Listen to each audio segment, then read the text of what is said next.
I think I figured it out for you. You just have to post sexual shit.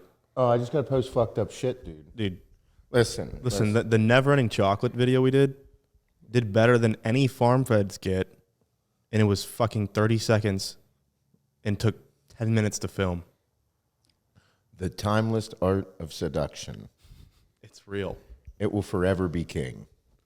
I didn't ever think I was going to be a sex symbol when I was. Says Costanza did it better. He did. That's such a phenomenal episode, dude. It is. It's iconic. That and the pool, okay. So it's him every time. It is that one. The Costanza wallet, bro. For the long, you remember? I used to be the Costanza wallet. Oh, dude, it was a fucking show. This is me now. That's streamlined. This is me now. Are you talking about like a fat ass, bro? Shit stuff. Well, before technology really advanced to the level that I was comfortable using it, I kept all receipts, bro. I kept all receipts of everything because that was taxes, and I just receipts for everything. I didn't have anything streamlined technology-wise for that. So whenever I had the landscaping, this business, that stuff, dude, fucking thick bitch. Unbelievable. I remember that. Yeah. I called you out. Yeah. We watched a good episode last night. We watch Seinfeld almost every night. We watch The Office or Seinfeld every night. Get out of here. Yeah. Yeah, last night was the episode where that contractor was redoing Jerry's kitchen. I don't know if I watched that. Oh, dude, it's like he asked Jerry a million questions. Jerry, what do you think about this hinge or this hinge? And he's like 4-hole, 3-hole. And he's like, can you just make a decision? He's like, just redo the kitchen. And it's when they flipped his kitchen on the set, and they had this big overhead cabinet. They couldn't talk to each other. Oh my God. Oh yeah, so no one hung out with them and shit. It was fucking hilarious. That show was awesome. Then George had the contractor come to his office at the Yankees and build him a setup under his desk so he could sleep. Dude, that show it's so good. The ones that stand out have George as the star, though. In all of them. Oh yeah, when he has a complete meltdown, it's a highlight episode. Yeah, yeah, yeah. The pool was always one that's like, I was in the pool. There's shrinkage. Tell her about it. Tell her about it. Oh, I love it. But no, it is. I don't know. It's fun. That's all it is. It's just the fun, the aspect of just having a good time. We've done so much. Okay, cool. It's still up. I thought it got taken down there for a second. Too much for the internet. Too much skin. All right. Well, it's a good morning. A little bit of a different setup. Yeah. We got these things. They came in, so we leaned them up against the wall. We did not attach them yet. Got a little bit of different lighting here. Mm-hmm. The one thing that we didn't do that seems to be a hot topic is the fucking table. Yeah. People want the table back. Yeah, well... They can fuck right off with that. They that. can wish in one hand and shit in the other and see what gets filled first. That's how that's going to work. That's a big table. I'm not moving that thing in here. No, dude. I don't even think they can get through the door. No, we'd be able to take it apart. Everyone hates change. That's all it is. They fucking hate it. But that's our people. Our people are like us. I know. I have a hard time changing things. Yeah. We just got through the Costanza wall. It was a big adjustment for me. Yeah. This is going to look way better. You're going to love it. Yeah. You're going to love it. It's going to be great. Yeah, I promise. Yeah. I promise. We'll get to it. You're going to love it just like everything else that we're doing this year. We are fucking back. We are back. We're back, baby. We're the 3 best friends that anybody could have. But all right, everyone. Good morning. Good morning. Welcome to the HWMF Podcast. I'm your host, Seth Bob, here with my heterosexual life mate, Bob. What's up? And our esteemed colleague, Mr. Young Aiden. Hello. Mr. Young Aiden bought a house. Yeah. He's going to finish up. Today. Today, Junior. Aiden is slowly ruining his life. He's buying a home. Soon enough, he's going to settle down and find a nice young filly and marry her. And then he's going to have one vagina for the rest of his life. Yep. So you'll have a house that you'll owe forever, and you'll have one vagina, and then maybe a couple kids to piss you off every day. We're going to wait on the kids. It's American dream right there. It's actually a beautiful thing. I rather enjoy it. It's is, just, yeah. I like to warn the youngsters that that's what's going to happen. Oh, we're in it, dude. Yeah, it is. It's tough though. That's like, I feel like that was like the breaking point for me as an adult, where like it's like that meme that's floating around right now. It's like for the rest of your life, you'll say, oh, things will slow down probably next week. And you say that every 2 weeks for the rest of your life. Yes. Yeah. It's not slowing down. No, I mean, it is crazy. Mm-hmm. It is, yeah. I don't know an adult life without children. So, like, I don't know any other way other than to be a dad. Mm-hmm. You know what I mean? Like, I have, like, it just happens. Like, it happened to you a little bit. Like, there's little things as you've gotten older, you notice yourself wearing a little more comfortable shoes here and there rather than something a little more fashionable or looking cool. Like, your Vans look great, but every now and then you're like, I just need this on my feet. They're a little softer. Yeah, like I have travel day shoes now. Like if we're on a plane and we're traveling a bunch of hours, I got travel day shoes. And then I got shoes once we arrive at the destination for walking around. Yeah. Yeah.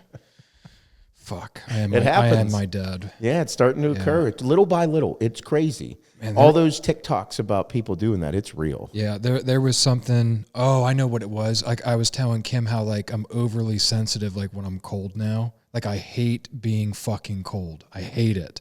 Like I'm still running hot and stuff, but then if I get like a chill, like I fucking hate it so much. And that's my dad.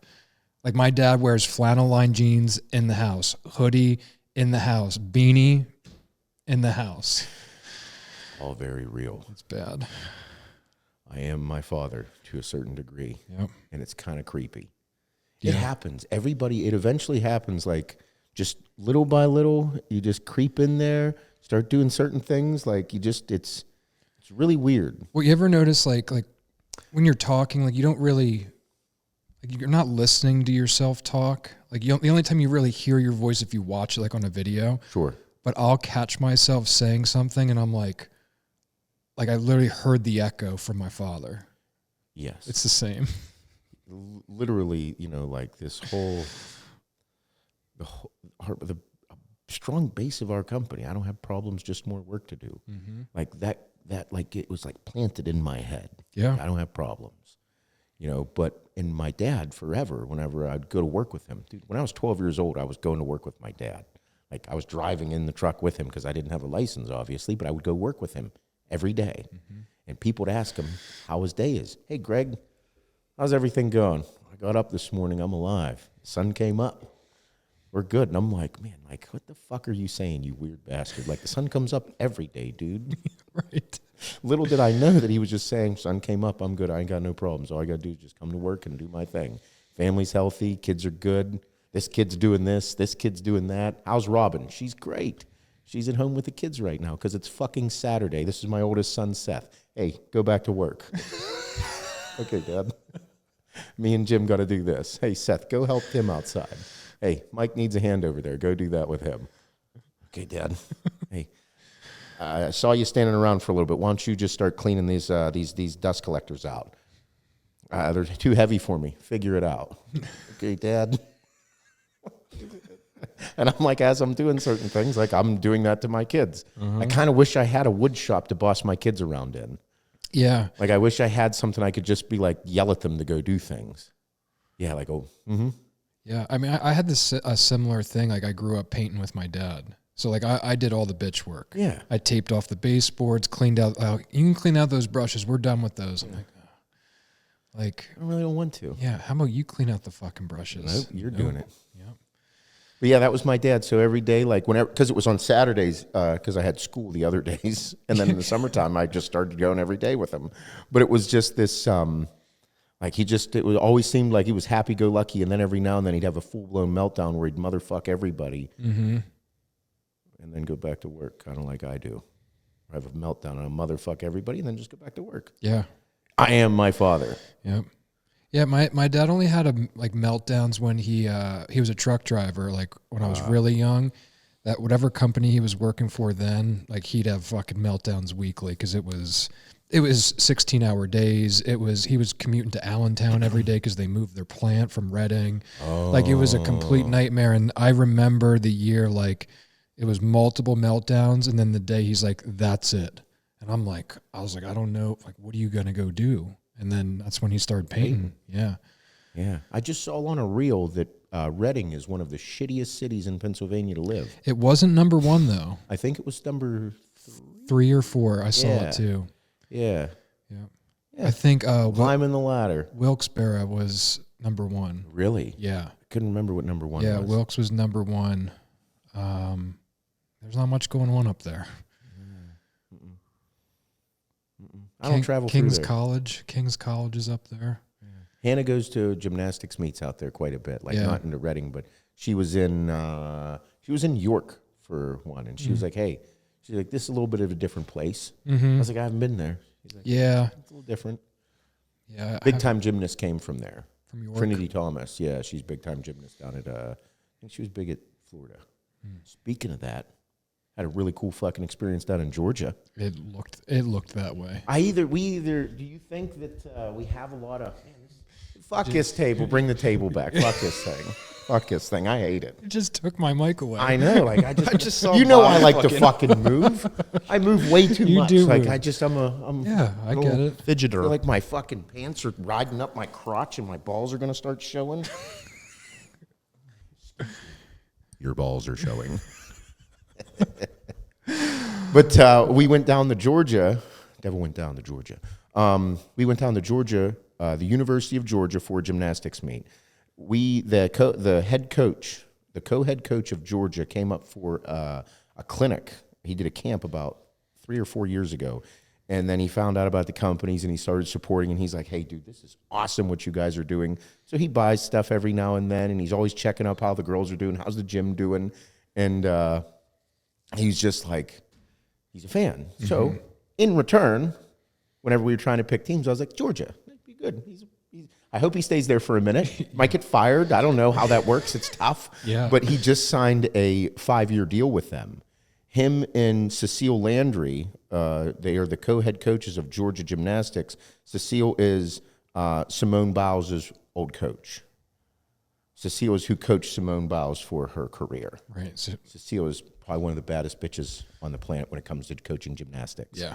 So they brought her to Georgia, and he's like, "Hey," he's like, "Dude, you guys have to come to a meet."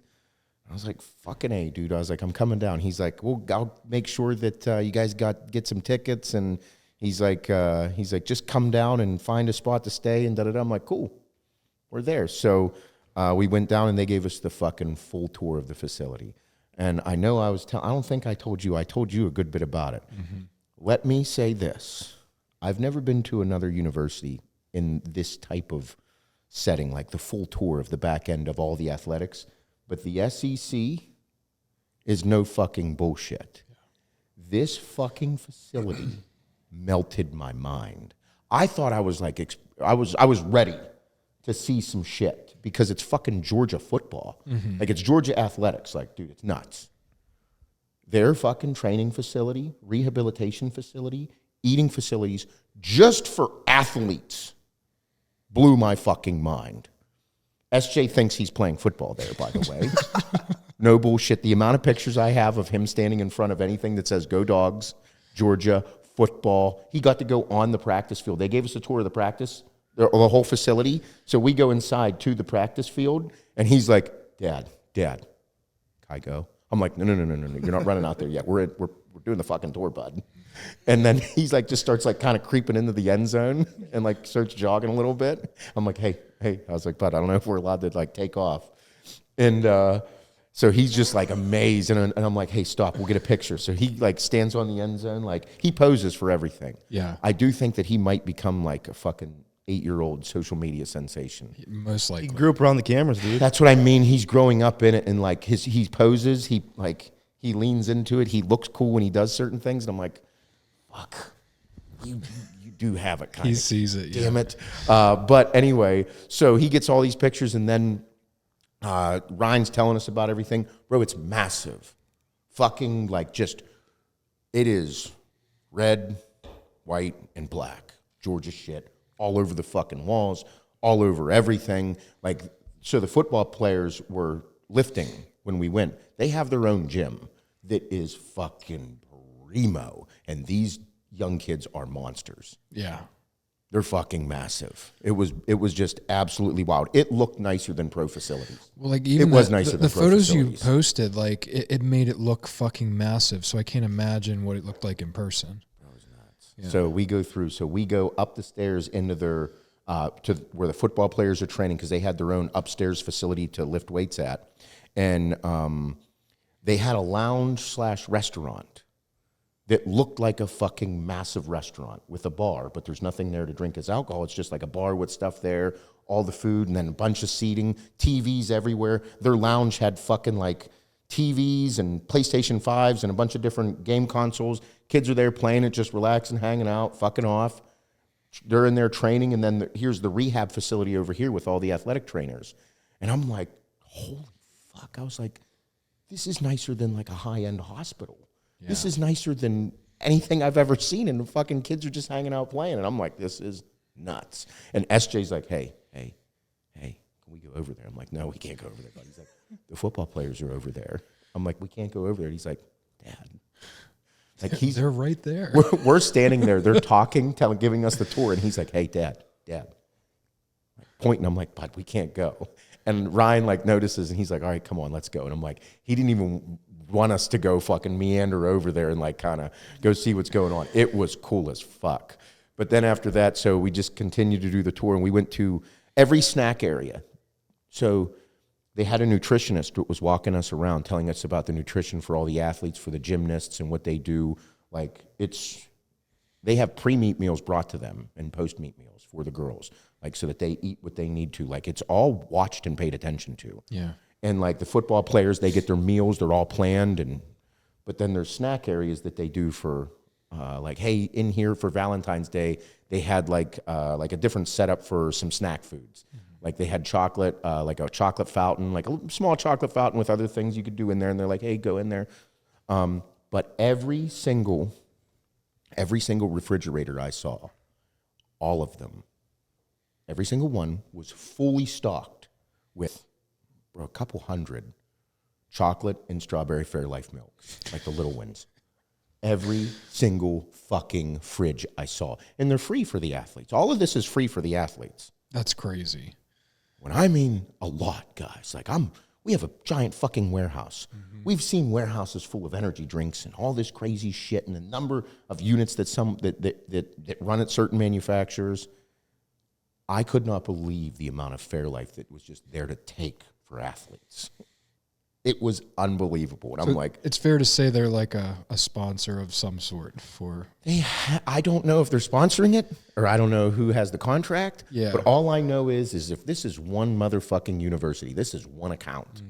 Just for the fucking athletes, not even for the other students at the school. This was just the athletes that just go snag one or two of them. Like I grab two every time I went. I love chocolate Fairlife milk. I love the strawberry stuff. Or this was just for them to take. It wasn't even for the rest of the 43,000 students to go there. Right. It was fucking mind-blowing. Well, and they got to be running through it to have that many on the shelf. Like, they're not just going to, like... Truckloads. I was like, how much Fairlife you guys go to? She's like, a lot. And I'm like, truckload. I was like, truckloads? And she's like, truckloads.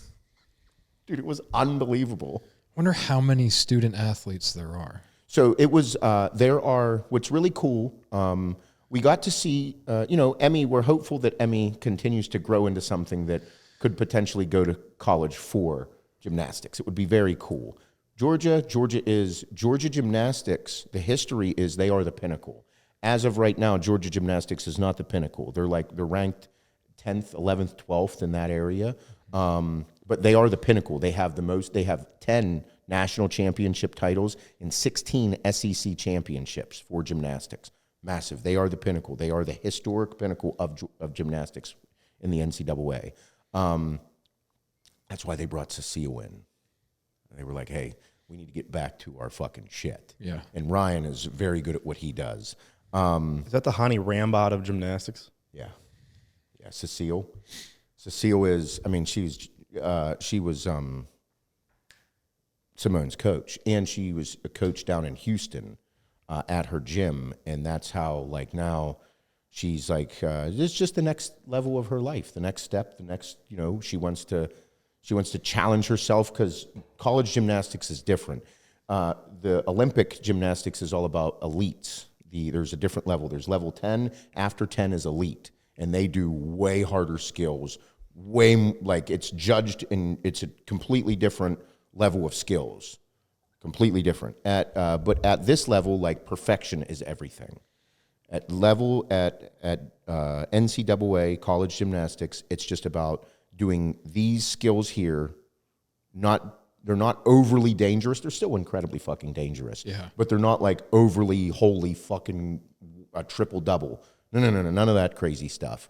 But you just want to do it perfect for a 10. Like, you see a lot of girls get 9.95s, 9.99s, 9.85. Like, those are your top scores. So, and it's a team sport. It's not individualized. It's overall team related. Right. Very strong team relation. So, hopeful that Emmy could maybe one day potentially get there. So it was cool to like just see, but also pay attention to how they make sure they stay on things academically. There was a whole building dedicated to just the athletes to stay on track, where they get tutored, the counselors. The girl that walked us through was literally just for softball and gymnastics. She was the counselor that keep them on track for that. So there's probably multiple for football, basketball, baseball. God. Like, it was. Dude, the logistics with that, like the hiring, I can't imagine. There's 43,000 kids that go to school there. It's unfucking real. Massive school. Yeah. Massive school. Like, I thought I understood watching it on TV and stuff. Yeah. And you hear how much money, like, the NIL makes a lot of sense now. There's a lot of money there. Yeah. There's a lot of fucking money there. When I mean a lot of money, it is fucking wild, the amount of money. And they want to win. It's all about winning. Everybody jerks off to fucking winning. Yep. Why do you bring in Simone Biles as former coach? To fucking win. To win, yeah. Yeah. And then I saw them redoing the baseball field. I was like, hey, redoing the baseball field. That's cool. He's like, yeah. They hired LSU's head coach. And I'm like, oh, yeah, they went and got him? Huh? Yeah, I guess he won a World Series not long ago. At LSU, yeah. So they went and picked him up. in. Yeah, let's bring him in. We want to fucking win again. Is that the Paul Skeens team? LSU was, yeah. Yeah. Dude, it's SEC. It's the Southeastern Conference. Let's fucking win. Live or die. Like, that's what the SEC is. So I started looking up facilities in the SEC. Mm-hmm. They shit on every facility throughout the country. Yeah. SEC facilities are a different world. The LSU gymnastics, because they won national championship last year, their facility is also, like, it's them, Georgia, Oklahoma, Alabama, SEC schools. Yeah. Fuck you. It is wild. You put all that money into all that extra shit, it's so your athletes can just show up and focus on what they need to do and not have any to worry about anything else. Your nutrition, your training, like, your fucking life protocol is completely set up. Win. That's the mindset with them setting it up that way, right? Yeah. Yes. It was so apparent. But the thing is, like, it was incredible. Like, I was like, hey, like, if my kid was a high-end student athlete, I'd be really excited after everything I just saw, because I'm into it all. Like, yeah. I was like, I'm actually very pleased with how you presented it, and it looks like you guys have your shit together here. It's fucking University of Georgia. They are a pinnacle of athletics in college. Yeah. And I was like, very impressive. It's crazy. Yeah, dude. It's an industry. It's its own industry. Oh, it's a business. Yeah. It's a fucking big one. I just wanted to be like, where's the fucking athletic director? Where's the head dick in charge? I'd love to talk to this guy on a podcast. Actually, no, not a podcast. I just want to know the real shit. Yeah. I'd like to know the back end shit that goes on, because it's intense. Yeah. I want to hear the scary stories. Yeah. Yeah. I want to hear the good stuff. Yeah. Yeah. It was wild. Incredible. Absolutely incredible. So, yep. Man, to have that type of budget for athletics. I don't think football has a budget. No, it's like whatever the football team needs. Yeah, because it's so competitive now with the NIL. Mm-hmm. You know what I mean? Like, Kirby Smart is fucking king dick at Georgia. He's the head coach of football. Mm-hmm. And, like, he doesn't have a budget. There's no way. The budget is to win. If you don't win, you're a failure. Like, at that level, that's what it is. Yeah. You know? Yep. Crazy. You can kind of imagine how it's so easy for a lot of those college football players and shit to, like, fuck up so easy, though. Like, how they get in all these DUIs and like all the fucking extra shit. It's because, dude, you're living this absolute dream life that you don't have to worry about shit. And then you get, on top of that, you're getting that NIL money. Hannah had no idea. And you're a kid. Like You're 17. You're still a child. Hannah had no idea about the amount of money in the NIL, okay? She doesn't pay attention to it. She does gymnastics, his mom does all that. Like, we're into it. Like, if you're a guy, you're into it. Like, but she's just excited. Cecile's there. I could get a picture with Cecile. I mean, was all excited. This is great, yeah. But then, like, we're walking across the street before we go meet everybody because we met them at like noon. So we show up a little early and we're walking around the campus, and then we cross the road, and all of a sudden I hear a sports car. And I was like, oh, fuck. So I like look over. We were coming, it was like kind of on a hill. Car starts coming up. It's an X6M BMW. And like you hear it. And it comes past, and I'm like, man, nice car. And I look, it's a fucking kid. It's Anton. It was an athlete. It was an athlete. And I'm like, and Hannah goes, oh. And I'm like, that's the NIL money. That's NIL money. She's like, really? And I'm like, babe, I was like, that's $120,000 car. Yeah. I was like, that's a child driving it. That kid is 18 years old. For sure. That was a gift. Or he bought it, or he was under 20 years old. That's the NIL money. He was definitely a football player. And it was just crazy because I'm like, that is what's going on. It was a really cool experience. I'm a Georgia fan. I'm excited to support Ryan. He's like, hey, because I was showing him all the pictures of SJ, and SJ got to run on the field, got to run it, got to do everything. And then he's like, hey, dude, you guys got to come to a football game. I was like, you get me tickets? I was like, I'll pay for them. Just let me know. Like, whatever it takes, dude. I'd love to come and get tickets to a game. And he's like, oh yeah, we can figure that out. And I was like, SJ'd love it, dude. And he's like, fuck yeah. So, yeah, dude. So basically, Georgia XX and Sledge. So Let's get Farm Fed in there. Fuck. It's kind of a collab already, I think. Like, come on, Seth. Dude, it was fucking awesome. It's cool because he came in for a camp. He was the assistant coach when he came in, and he does camps with his I think it was High Tech is the name of the company that came in and did the camp. And he just was like, he saw that, I worked out, and then he didn't even know that we had the gym on the other side of gymnastics. So him and another guy, they were there. They're like, hey, do you mind if we train like during lunch? And I'm like, yeah, dude, you guys are more than welcome. So that's when we started shooting the shit. And he's just like, that's whenever he was like, dude, you got to come to a meet. Like, the girls would love it. And I'm like, I know. So it was really cool. That's badass. Yeah. SJ got a jersey. Dude, he was funny as fuck. So we walk in the student store, massive student store, by the way, just holy fuck. And he was just like amazed. And then he saw the football player standing there, like the Nike mannequin with like the number 1. And he's like, Dad, got to get one. So we went and found the jersey. I have a picture of him holding the jersey next to the mannequin. Like, he's like, and then after that, he's like, Dad, I want to put it on. Yeah. Got to buy it first, but he's like, okay. 2 minutes later, Dad, I want to put this on. Dude, he didn't take it off all weekend. He's like, we got to find a football now. Yeah. I'm like, but I got to pick a shirt. Yeah. I want to get myself one. Kid's a fucking hoot. But yeah, it was a really cool experience. Feel really grateful to be able to do it because there was a lot of people that hit us up that were huge fans and excited for us to be there. And they were like, that is just awesome that you guys got to go and tour that whole facility. Super cool. Very cool. Very cool. I've never really been to like a big school like that. I mean, I've been up to visit Penn State a couple times, but never to like, I never went and saw a game. I never. Well, that's what I mean. Like, Jay's a massive Penn State fan. Went to school there. I don't think he's ever been like into the training facilities. Probably not. Got to see the tour like I have of this school. Bro, it was incredible. Feels super cool to be able to experience it. Yeah. Yeah, that is cool. Awesome. And it explains why all the money there, because there's so much money. So much money. Oh, yeah. Dogs. Go dogs.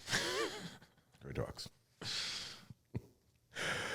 But yeah, that was the weekend. It was a little bit of a travel bitch, but yeah, you had some shit weather to come back to. Yeah, no, we didn't have any layovers, but like we booked a trip for Rocks this weekend. Hey, everybody, we'll be at Rocks this weekend, Friday and Saturday in Corpus Christi. So if you're in town, go see us. Check out my page for where I'm at. I don't know where I'm at in Corpus Christi. I'm just glad it's not fucking August when we go. Yes, because we've been down there in August. Brutal. I don't know how people live there. When like, it's 7 degrees right now here. Yeah. In August at 10 a.m., it was 107 degrees in Houston. Mm-hmm. Where Who lives like that? Where was Branch's show that year that me and you went down? Houston. That was Houston. It was Houston. I'll never forget us. We walked out of the hotel to walk over to, was it the convention center, I guess? Center. And Branch saw us walking, and we're dripping sweat. And I think we did pre-plan to wear different shirts. And we had shirts in the backpack because it's so fucking hot. We were sweating just coming out of the door. Then Branch picked us up. I'm like, thank God. He's like, hey, what are you guys doing? We're like, we're walking over. And he's like, don't you walk over. No, he's like, get in the truck. That was melting. Yeah, it was brutal. Melting temperatures. But we're going in February. It's going to be beautiful weather. I'm super excited about it. Yeah, that's cool. Good people down in Texas. Yep. I've been to Texas many a time, and I still have not bought a cowboy hat. You need to get one. I have this thing, though. I have a confession to make about the cowboy hat thing. Let's hear it. I think I'm too short. For the hat? Yeah. I don't think that plays a role. But I'm not a cowboy. Not yet. I really want to buy one. I bought one. I know you do. Of course I did. You're taller than me. Yeah. Yeah, but I mean, I think you can get away with it. I think you haven't found the right one yet. I need to find a right one. You have to go to the right guy. But you know how incisive I am. I'm a little bit of a nightmare. Yep. Yeah, I know. That's what I mean. That's why I'm having a hard time. Fuck. I even build you up to make a good decision. I feel excited. Like I feel like I could pull it off. But what's going to happen is I'm going to go get one. I'll put it on my head. I'm going to look at myself in the mirror and be like, too short. Cowboys are tall. They are lanky fellows, aren't they? Yeah, that's what I mean. Yeah, a little bit. Yeah. I'm just the baseball hat guy that'll fucking wrangle a fucking longhorn. I could see you in a hat. Maybe. You should get one. I don't know. You should get one this weekend. Yeah. I'll set it up. I'll have a guy fit you up. I'll tell him you're 5'6". You know, we need 5'7" with boots on. 5'7" with boots. I'll have to wear it home. Oh yeah. Yeah, you can't pack it. Yeah, I can't pack it. Yeah. I know. I did wear mine home. Yeah, I'll be like this on the plane with my cowboy hat. Yeah. You know? Yep. Oh, that is cool. Yeah. People will think I'm a cowboy. I'll make sure I wear it, and they'll be like, "Oh, where are you from?" I'll be like, "Western PA." I always wanted to take like a nap in the bed of my truck with my cowboy hat. I know. You know? Yep. In between working the land, Yeah, and working my wife. I mean, I do like both of those. I miss working outside right now. I fucking hate this weather. I can't stand it. All I want to do is go outside and do work. I know.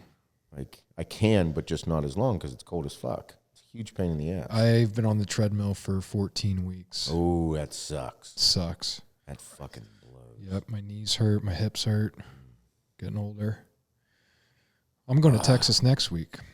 Oh, that's right. You are. Yeah. I'm down for some training in Austin. Yep. Austin, Massachusetts. Yep. Thank God it's next week. It's 35 degrees there right now. I saw a cold front coming through. Yeah, and then 80s. I know. I texted Natasha. I was like, hey, if this doesn't move out, I'm not coming down. There's no point. Like, I'm not coming down. And then it's going to be 80s. No shit. End of next week. Oh, 80, that's great. 85. Yeah. Man. Yeah, it'd be good. Yes. Yeah.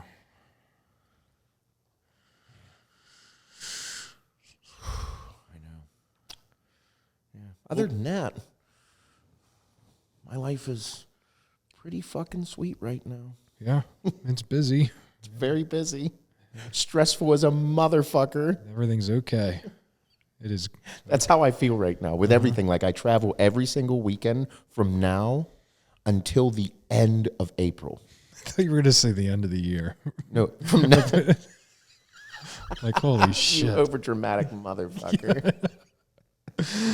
Like every day I'm like, okay, what's this? Okay. Because every day, every weekend from now until the end of April, except for Easter, we travel.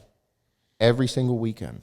It is going to be wild. This weekend's Rocks. Next weekend is the Arnold. Weekend after that is Kalahari. Weekend after that is a state meet for Hannah. The weekend after that is another meet for Hannah. The weekend after that, I think, is the Detroit Pro. Oh, yeah. Yeah, dude. And then it's states and regionals for the girls more. And then Easter. And then we go to Missouri. Yeah. It is fucking... What's Missouri? S2 faction. Yeah. Oh, yeah. Yeah. Yeah, Easter I think weekend. it's Missouri or Kansas. I never fucking know because they got so many stores out there. Isn't it Kansas City? Kansas City, Missouri, Kansas. Yeah. I have no idea, dude. That always confuses But we're the gonna be there at their. They have the dude that plate. They fucking get down to. Like that's the cool part. Like Rocks, we love going to Texas. We were just saying whenever Kobe died, we were at a Rocks. Yes. Yep. You know. Yep. So, and we had to turn out there too. It was a blast. I remember you had a line out the door, and like I saw it on my phone and like looked at you and you were like, What just happened? Yeah, like you stopped. I was like, oh no, Because what's I must have going had on? like a white as a ghost look on my face. Yeah. Yeah, we were down at Rocks for that. Uh-huh. Yeah. So we'll be out there. It's always a good time out there. Midwest. Yep, Texas, Midwest. I had a lot of people saying you never come to Florida. Dude, Florida is brutal. It's so hot. It is hot there too. Like it's disgustingly hot. I don't even know where we'd go in Florida if we did a visit. Probably like Key West.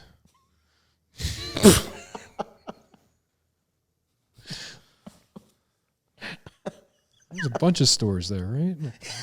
Yeah, dude. Seth in Miami. Miami. I like Naples. Big Naples guy. Naples. I had never been. Yeah, it's beautiful. Bunch of old people. Yeah. I mean, that's probably good not- restaurants. Yeah. Probably really good Everything restaurants. is so dense with restaurants and stores. I've never been. I'd Like, like to see it. every block is a whole new shopping plaza. Like it's not a new town, it's the same town, and it's just, dude, it's insane. Really? Yeah. Yeah, like when you pull up, like if you're looking for something to eat, like restaurants, it's like fucking dots everywhere. It's so over concentrated with business. Yeah. Probably overwhelming. Yeah. Yeah, that Naples, Is it like Fort just old people or Myers. is it families? It depends where you're at. Like in Naples, it is mostly like old retired communities and like gated communities, stuff like that. Then out from there, there's different plans and like families and schools and shit. But then Fort Myers is pretty close as well. So then you're getting into just really nice residential areas near the beach and yeah, Gotcha. yeah, Gotcha. Pretty cool. yeah. I know. I got to figure out something to do with the family here for the summer. Still being indecisive about it. I don't know where to go down in Florida. We like Destin. Like that's Oh, yeah, It's so- my aunt lives there. It's just chill. Like, yeah. yeah. Yeah, we're debating. We don't know where yet. Quite sure yet. Fuck. I got to make a decision soon. You do? Yeah. Yep. Yeah, I think I like Florida. We don't want to leave the country yet. SJ get a little older. Yeah. Yeah, we were debating about doing something for next year. Yeah, because Adeline graduates next year, so something wild, something fun. I just got hit with like some Marriott rewards. Oh yeah, Like it's like pay. It was like $4.99 for like 5 nights in Costa Rica at the sick ass fucking villa, $600, and you can go anywhere in the next 12 months. You just pay $200 to secure it, and then you can set your dates. get the fuck out of But here. like I'm like, what kind of room is it? A shitty room, and it's a fucking sick ass room. Well, my dad, my mom and dad, when they had the company, they would order all the kitchens, like that they would be doing, like they'd order all the cabinets on their Marriott card. Yeah. That's how my dad would be like, we're going to Aruba for free. I'm like, how the fuck you going to Aruba for free? He's like, Cabinets. Marriott points. Yeah, So he'd be like, if I put all the points on this one, he's like, I just got to buy one. And then he's like, then I get this many days. I was like, no shit. And he's like, fuck yeah. So he'd buy a plane ticket and that. They love Aruba. Yeah. That's their shit. Honestly, the Marriott reward system is like one of the most beneficial I've seen. Oh, he like fucking swears by it. Like a couple stays per year, you get free shit. Oh, yeah. Dude, they just went to Aruba for like 5 weeks. No shit. Yeah, my dad's just like, fuck it. Apparently my dad goes snorkeling often. Really? That was his thing. Snorkeling. Loves it. I cannot see him doing that. My mom apparently sits on the beach or sits like on the balcony or whatever, or wherever the fuck they're staying at, reads a book, hangs out in the morning. My dad goes snorkeling every morning. That blows my mind. I just don't. That's it. That's his getaway. That's what. Yeah, dude, Greg that was funny. likes. I'm like, all right, there's Greg in the water Snorkeling. I was like, hey, so you know how like I am the king of dumb shit? Yeah. My dad is the king of dumb shit. I am my father, because this is like, so I always wondered where I got so many of my tendencies, and as I get older into things and I become much more self-aware, because that just happens when you get older. Mm-hmm. You just become more self-aware. And like some of the things he does, I'm like, what the fuck would make you do that? And then I'm like, oh no, that's something I would probably fucking do. The first time they went down there I was so much younger. It was probably 15 years ago, maybe longer. Probably 15 years ago. And he went snorkeling, and he just kind of like, my dad will just find a way to drift away, go do his own thing, kind of do whatever the fuck Greg wants to do. Yeah. And it was during a snorkeling, and he went a little too far away, and he ended up getting himself into a situation where like there was a little more water and deeper and other animals around there. Yeah. And he's like, all of a fucking sudden I'm too far away and a barracuda shows up. I kind of shit my pants. I didn't know what to do, and I was a little far away. I was like, Dad, what are you doing? Like he literally shit his pants? No, he didn't shit himself. He's like, I fucking freaked out a little bit though. And I was like, yeah, dude. He's like, so I got out of the water. Yeah. Yeah. I don't know what I'd do if I saw a barracuda in the water. I mean, after catching one on that trip we went on, like I didn't realize like the teeth and how fucking big those things are. And he was like, it was a big motherfucker too. Yeah. Because, my dad would just be kind of cruising around, enjoying himself, like, fuck it. Yeah, and it's just, fuck out, it's fine. I'm going to do what I want. And then that shows up, and he's like, oh, fuck. Yeah, dude. You literally did what you wanted to do when they told you not to do it because of what just happened to you. Yeah, right. Oh, yeah. Yeah. But, I know, I don't know. That's what I'm trying to figure out. I don't know where to go. Don't know what to do. Because we loved, Hannah and I loved Sarasota. We're definitely going to go back again. It's great there. Going to go back again there. And I don't mind going in the summer. I like it when it's hot. But I just like when it's me and her. Like, I don't mind her and I just sweating our fucking asses off and being fine. But, like, with the kids, they'll bitch. Yeah. Because they're not there to sweat. Like, I'll literally just sweat my ass off sitting on the beach. Just be like, yeah, I love it. It's like a sauna all day long. I'll just keep drinking water and eating salty foods. I agree. If I'm there just to do that, I don't mind the heat. Zero. Yeah. I could care less. Yeah. Sarasota was really nice. Yeah, Sarasota is beautiful. Yeah. I gotta figure it out. And it'll probably be like 5 days. 7's too much. Mm-hmm. 7 starts pushing it. I was talking to my sister last night. They're doing the Disney trip. Oh no! Yeah, with my nephews, SJ's age. Yeah, because they were like hinting around, like they wanted to. My sister and my brother-in-law, they love it out west. Like they love Montana. They like taking these big mountain trips. But they were looking into doing that. Like my nephew's middle name is Montana. Like, nice. Like they fucking love it out there. And she's like, after like all the different flights you need, and you need a car and all this shit, she's like, it was just as expensive as going to Disney and vice versa. And she's like, and when we brought it up to him, like, would you want to go to Disney? He's like, yeah. He's like, we go swimming there. Like we go swimming. She's like, yeah, like they have pools in Disney, yeah. But like it's so much more. And she started showing him. And then she was telling Kim this, and then I was like, I got a list of like some sous vides that she needs to like bring back. I was like, Nintendo World is opening up at Universal. Oh man, It's a big deal. yeah. And she's like, oh, we're not going to Universal. She's like, it's kind of separate from Disney now. Oh, for sure it is. Yeah, it's two different I places. was like, I thought it was like the same thing. She's like, they don't even have the hotel transportation. She's like, you got to find your own way to get there because it's not Disney branded. I'm yeah, like, it's Universal, two companies. I didn't know. Yeah, I didn't know. Yeah, I just thought it was all the same area. Yeah. Not really though. Maybe you should go down with the trip, do the family trip. Well, maybe. Yeah. I told Kim, I was like, I don't think I could handle the people there. I was like, I just don't think I could handle it. If there's, when are they going? The weekend after Easter. So before school lets out, but That's busy time. that's a busy time. It's a busy time. Yeah. It's always busy there, though, I think. Yeah. I don't But- think it's never not busy at Disney. No. Is it ever not busy at I Disney? think it always is. I mean, you can pull up live feeds of the lines online. Oh, really? Yeah, you can pull up the maps, and like she screenshotted last night because I was telling her, I was like, I don't think I could handle the crowd. There was a 125-minute wait for one of the rides, and she screenshotted and sent it to me. I'm like, is that right now? She's like, that's right now. I'm like, dude, it's 6 o'clock. It's 6 p.m.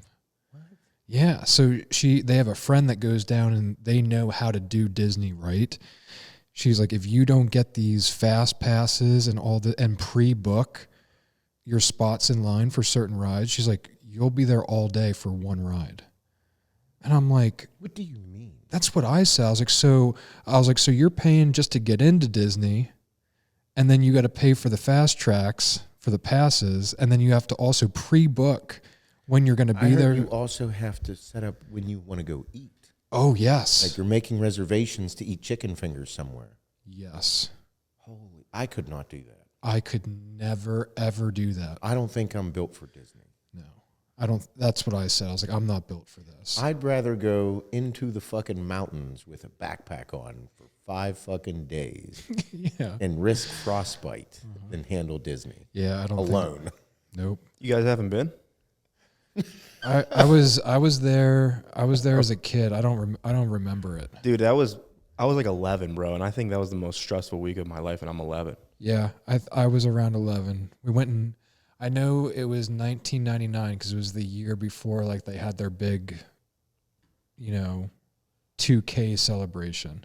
Is that Disney World or Disneyland? Disney World, Florida. Florida. No. I don't remember Magic Kingdom at all. I don't remember shit. Dude, I couldn't handle it, period. None of it. None of it.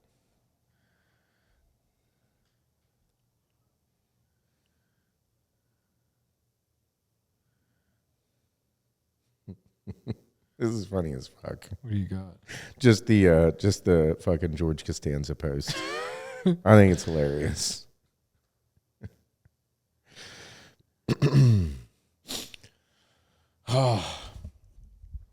But I think it's right now, I'm like, the more I search on the internet, the more I think, like, people are fucked right now. Like, right now, like, this is overwhelming stress in my life. It's gymnastics meet season. Every year I think it's going to be less and it's more. Again, kind of like the fucking old man thing we were just talking about. Things will slow down. It never does, and it's intense. So, like, whenever I have time to sit and scroll through the phone to see what's going on in the world, bro, people are fucking nuts right now. They are insane. Like, everything with politics. Oh yeah. Oh, my God. It's like everything on social media is built to fucking create anxiety. Mm-hmm. Like fear of missing out. You're missing out. You're not cooking good enough. You're not eating good enough. You're not paying attention to this enough. You're not doing this good enough. Politics, this is what's going on. Like the whole Doge thing. Like, dude, everybody knows that the government's been fucking us for the longest time. Yeah. Like, everyone knows. Like, if you think the government is for you, you're a fucking retard. Mm-hmm. Like, the government is not for you. Mm-hmm. Like, I am the biggest fuck the system type of guy. Like, just because it's been fucking us for years. My dad owns a small business. He'd bitch every year, and I'd hear about it. I'd look at me like, man, that just doesn't make sense. We pay millions of fucking dollars in taxes every fucking year. The amount of money that we pay personally in taxes blows my fucking mind. And I'm like, this is nuts. Mm-hmm. This is fucking insane. And then we see the money that the fucking news says that these people are sending out and this and that. And it's like, man, like I can do some fucking math. Quick math in my head. I own a relatively large company. I have a good grasp on what's going on. And I'm like, this just doesn't add up from a general standpoint. Could only imagine the specifics. How does a politician that makes $225,000 a year worth $20 million fucking dollars or worth $200 million? And you're like, hey, guys, something doesn't smell right. Meanwhile, like there's other fucking people online that be like, I can't believe that you would ever think that they would not be for us. And it's like, oh, what the fuck is going on? You can't be this stupid. So then Doge comes along and Elon's like, I just want to I'm going to dig into these motherfuckers. Dig in. And then it starts coming out about all this crazy, wild, fucked up shit. Mm-hmm. All the spending on all this different stuff. And people are like, oh, that's not real. It's like, what? We're finally going to audit our fucking government and the systems that they have in place because that's what the fuck we voted for. And it's like, that's what's going to happen. And people are still going to bitch and be like, oh, that's not what they're doing. Dude, $50 million to Gaza for condoms. What did you just say? Or the coffee cups. Like I was saying with the coffee cups that came out. At the one fucking government facility, they spend $225,000 a month on coffee. 90% of that workforce works from home. And they're spending $225,000 a month on coffee. $1,200 for a plastic cup. That's what they charge. That's what they're paying for. $1,200 for a cup at that facility. Hey, I have coffee cups here too. 90% of the workforce works from home, and it's $1,200 a cup to use a fucking cardboard cup. Something doesn't smell right. Mm-hmm. And then we're the ones that have to figure out. Like, I love the memes and the reels of everything being like, hey, so how much do I owe you this year for taxes? I don't know. You tell me. I don't know how much I'm supposed to give you for taxes. Well, you got to figure it out. What happens if I'm wrong? We'll tell you. Well, how will you know it's wrong? We just will. Well, what happens if I'm wrong? We'll put you in jail. Wait a minute. Do you know how much I owe you? Yeah. No, we don't. Well, then how am I supposed to figure it out? Yeah. It's just this back and forth thing. And I'm like, that's what goes on. And forever it's been like, you know that they're fucking you. Mm-hmm. You know that they are. It's abundantly clear. You can be, and now they're actually starting to dig into it a little bit and people are freaking out.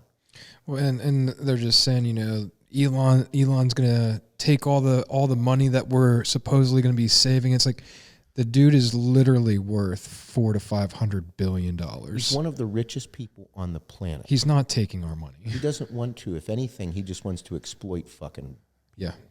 Like at that level, like if I had $400 billion, I would just want to be an asshole and exploit pieces of shit or exploit certain people. I would want to do that. Yeah. He's a fucking memer, dude. Yeah. Like he's a Reddit guy. Mm-hmm. Like it's the biggest version of a Reddit dude come to life with money. Let me see who I can piss off. Yep. Yeah. Here's the thing. If he wanted to take your money or your information, don't you think he would have did that with PayPal? Mm-hmm. He did do that with PayPal. Everybody used PayPal. He could have did whatever he wanted with everyone's shit from PayPal. Like that's what they're fucking hackers. Like they know more about they were the ones that create the systems and the AI generated fucking shit. That's what they do. And then this is the other thing that goes on. Like I love whenever a fucking professional, like a high-level elite professional at whatever it is that they're doing, whether it be sports or putting in cabinets or a cook, a chef, I mean fucking anything. I love the comments. I go straight to them to see the fucking retards of the world and how a person that is 25 years old, not like doing anything spectacular with their life or like take pictures of their fucking cat, like shitty pictures of their cat or animal, is commenting like they know everything about this profession. I'm like, bud, you like suck at life. And you're commenting about someone who is the pinnacle of what they do for a living. This is wild. We live in such a fucking crazy time. And there's fucking thousands of comments from these people. And I'm like, oh my God. Yeah. There's just this lack of like respect for someone that is in the upper echelon of their craft. And it's just, it's such a crazy place. Well, and their comment is they were educated by a piece of something they saw on social media. Like it's not even like they don't actually know about these professions or what's done. But the fact that there is literally that many people commenting like they do know, like, but you're not good at your job. Like, how are you going to comment on certain things where people are at like the upper echelon? They're in a fucking low percentage of people that are able to do this craft, and you aren't even the best employee at your workforce. You work at a place with 25 employees and you aren't even the best employee at that place. Right. And you're talking shit about someone who is literally the best in the world at something. Oh my fucking God. This is mind-blowing. It is crazy. It's like you live this crazy fantasy life online that you are the smartest person online. But you aren't even good enough at your job to be recognized as like a good employee. That's maddening to me. And it's like the whole fucking world, a whole society of people like that. It's crazy.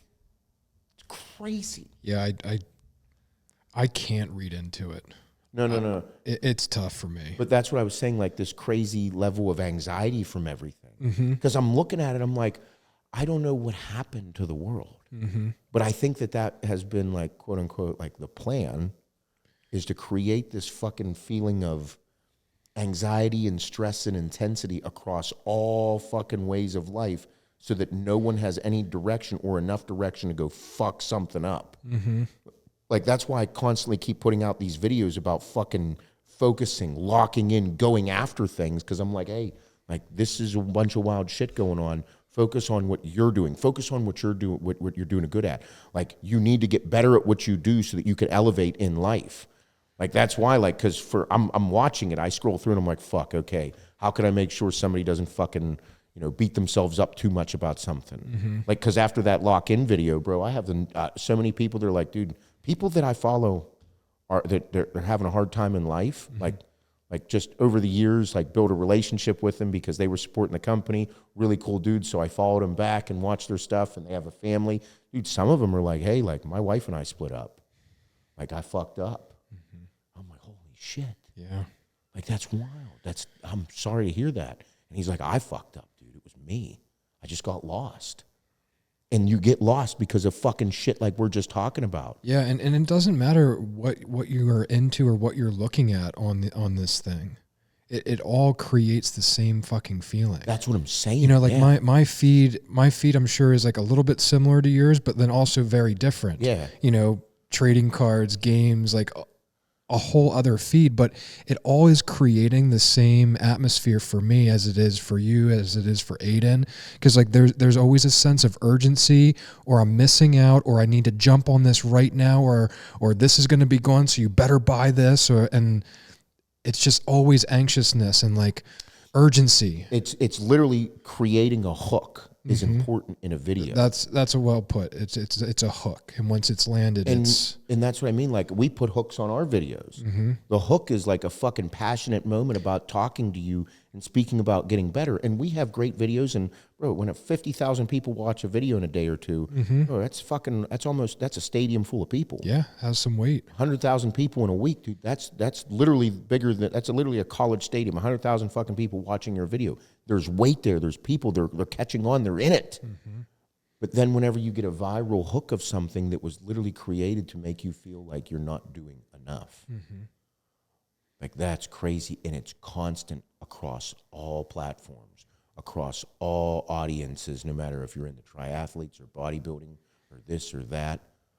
Like, it's telling you not to eat at Chipotle, even though you love Chipotle and eat there once a week because it makes you feel good because you're in a spot with your life. Yeah, right. It's telling you not to drink the fucking Diet Pop, even though you shouldn't drink the Diet Pop because it has some chemicals in it. But listen, it's a Diet fucking Pop, dude. And listen, I've had one hell of a week. One Diet Pop ain't going to kill me. One Diet Pop ain't going to fucking kill you. But they make you feel like if you're not drinking fucking, balanced fucking water from this giant jug that sits on your fucking countertop, you're going to die. Listen, I'm not going to die from not drinking your fucking bubbly water on your countertop.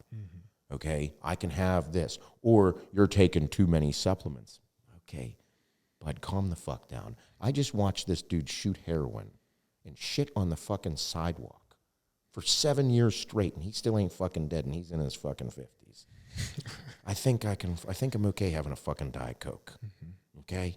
But it's these hooks and this creation of like anxiety and like sex and seduction and OnlyFans. $6.6 billion is what OnlyFans creators made last year in 2024. $6.6 billion?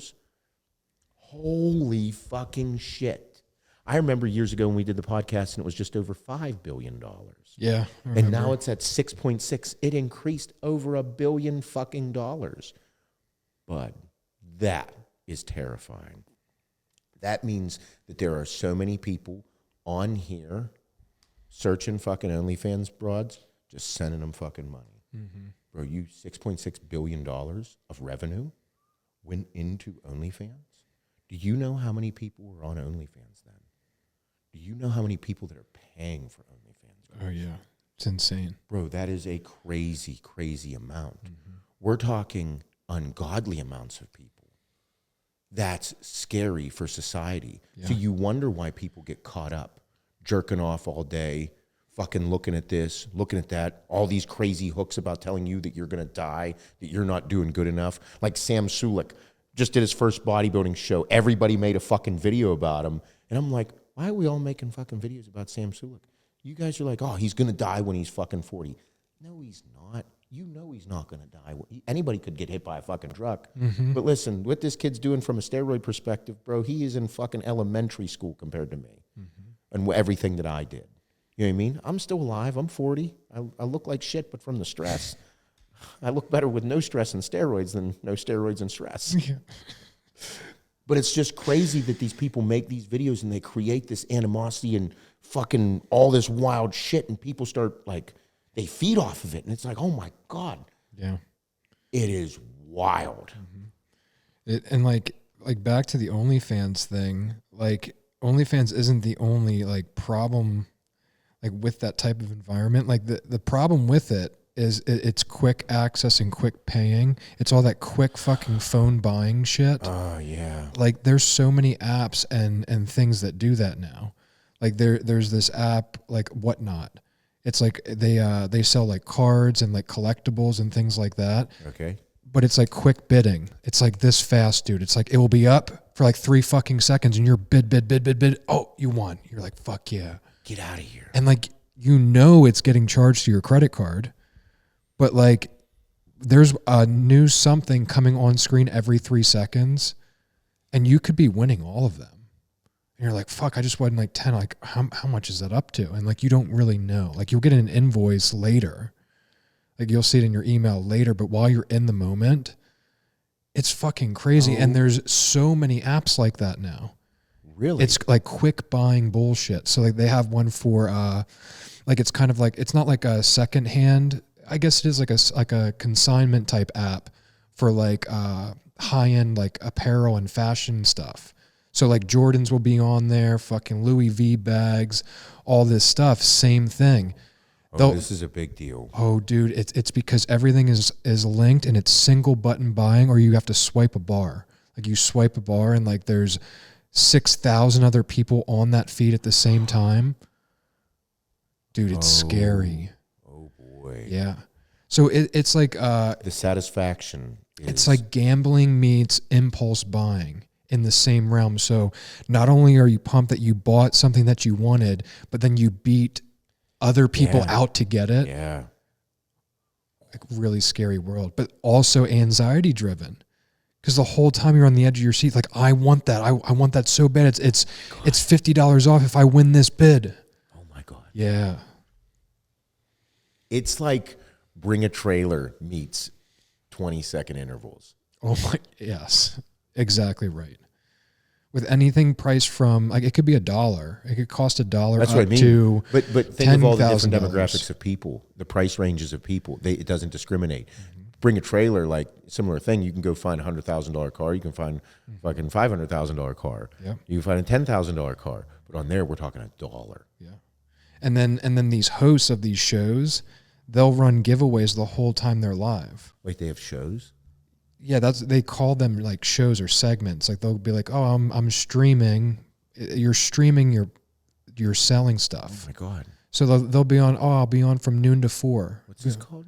Whatnot is the one I am on right now. But it's anything from trading cards, sneakers, handbags, collectibles, and they'll run giveaways while you're in there. So you subscribe to their channel, and every 5 minutes they'll do a giveaway, and it will just the app does everything for the giveaway.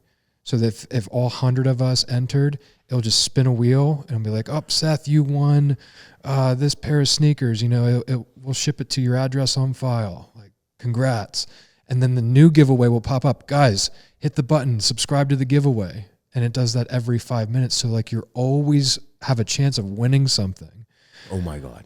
Oh, dude. Yeah. Oh my God. Yeah. Dude, this is crazy. We're living. We're legitimately living into the future, like of what you would think it would be, like how it's getting created. This is how the future is created in the movies that you'd see, the futuristic movies. Well, it's happening. We're noticing it jumping, like in evolving, like every week with these apps. Yeah. Like this came about so fucking quick. I was just gonna say the way that AI is also like moving, it is freaking. It's crazy. Like it's trippy. Yeah. Because like I'm starting to get into the AI side of things, just looking at it, watching it, seeing it all. Yeah. Bro, it is crazy. The how quick things are happening with it is unreal. People are it's going to get very intense. Like way sooner than people think. I mean it is a wild tool. Like a wild tool. Oh yeah, people you should and what I said was with how AI is developing, and how people use it, like ChatGPT, Perplexity, the ones that I'm familiar with, like it's such a surface level of understanding.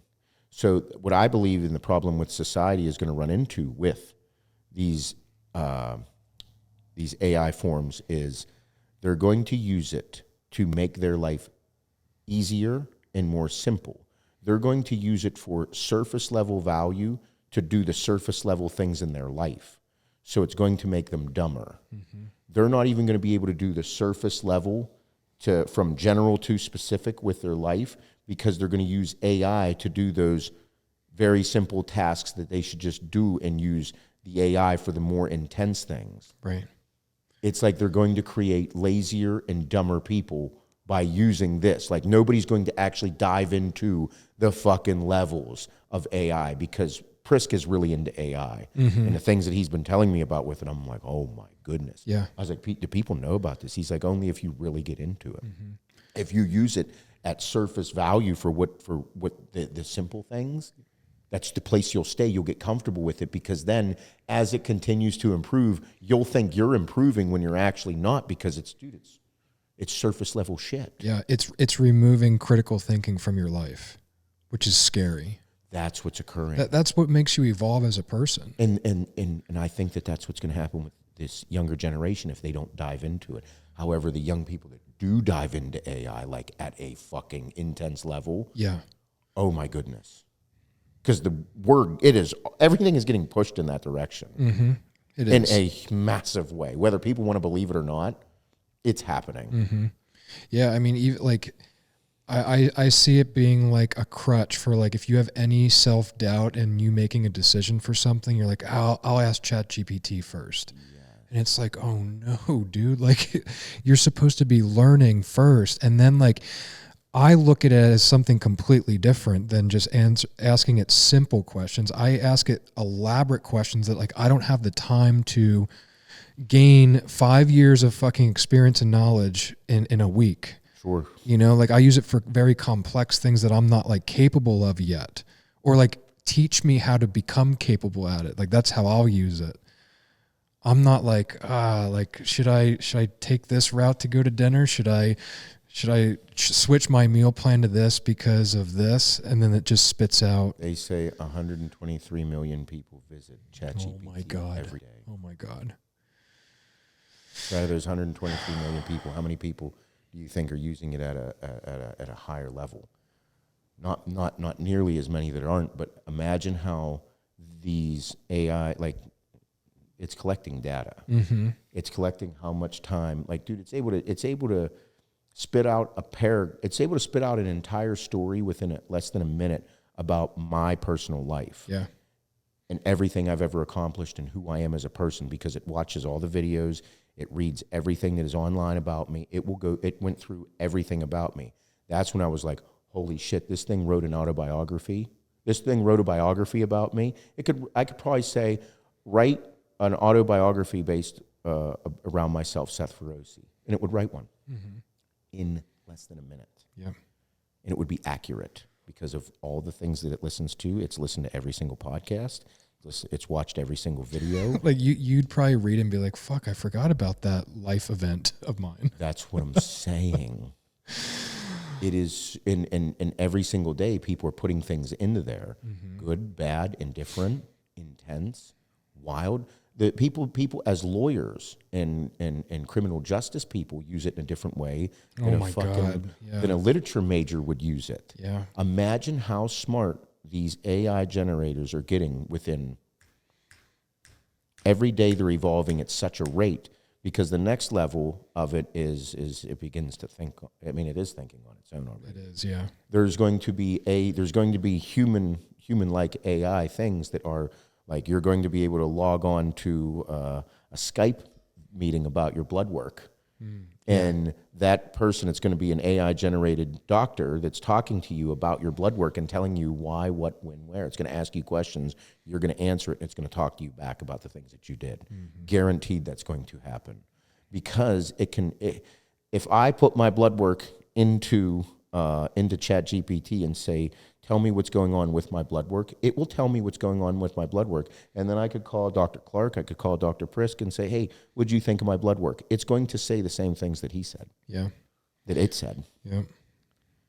And then that's what I mean. Like, then all that's going to happen is there's going to be human, like, I'm going to go onto a Skype call and be looking at something that looks like a human. We're fucking talking right there. And it's going to be an AI generated person, doctor, and it's going to tell me what's wrong with me about my blood work or about any test results that I have. Therefore, that person is it's because it's going to be smarter than any fucking doctor or nurse that I could talk to because it has all the information of the entire internet that it can fucking get in the snap of a fingers.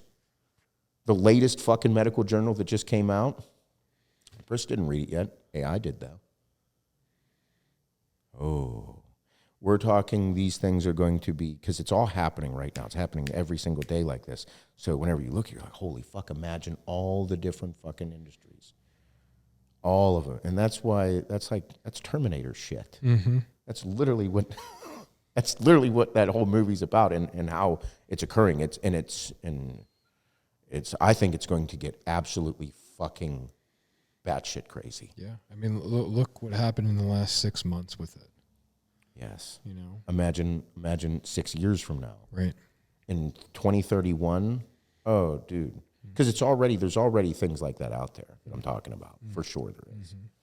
Because if I'm thinking about this and I'm just some fucking douchebag dickhead from Western PA that likes lifting weights and running a supplement company and doing cool stuff, focusing on how we can actually make pants one day or why these socks should be tighter around my ankles, and I love the socks, by the way. The new socks were nice, right? I think it's the best socks we've ever done. I think so too. Phenomenal. A new supplier. Yeah, they're really incredible. Great. But like that's what I'm thinking about. There's people out there like, how can we get this to do that? What I just mentioned, because it was in my head. It's happening. Yeah, for sure. I mean, even the new AI integrations with like some of our apps that we use, like the AI.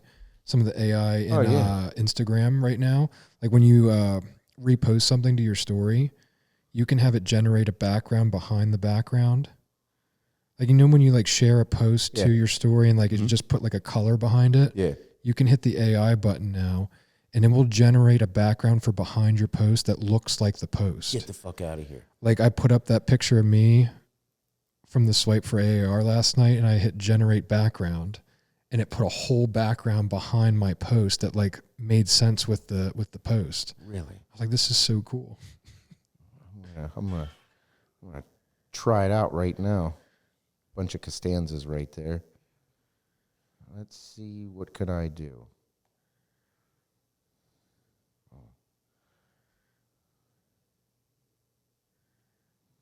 Where's the AI button?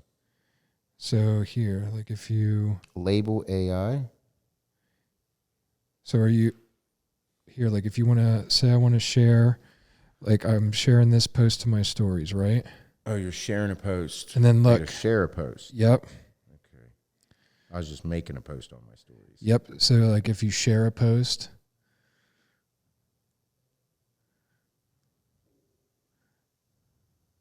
Oh, there's the AI. That top left. Imagine a background. And then it will generate something based on what it sees in that post. Let's see. But it will give you options. Oh, yeah, here's the options. So like I just tried to repost this Trump post, and look what it made the background. All patriotic, red, white, and blue flags. Yeah. Man. Oh, fuck. Yep, something as simple as that. Yep. Fucking wild. Yeah, look, this is the background it made for that for me. It makes sense, right? Yeah, it does. It looks like it belongs. It's crazy. Like it looks like you did that on purpose like that. Well, I did, but I didn't. Oh, my goodness. Oh, man. See, I just want to go outside and shoot my bow. I tried up on fucking Instagram. They got me. They created that feeling for me. They did it right there. Like, oh, look, new thumb releases. I like thumb releases. Those are cool. Maybe I should buy one. It just does it to you. It's nuts. I'm going to scroll through it now and see what else they have. Oh, cool bows. Yep. Nice. I like it.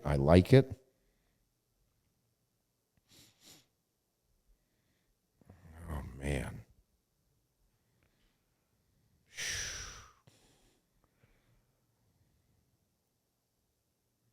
Yep. Do you want to text our friend? Golly gee willikers.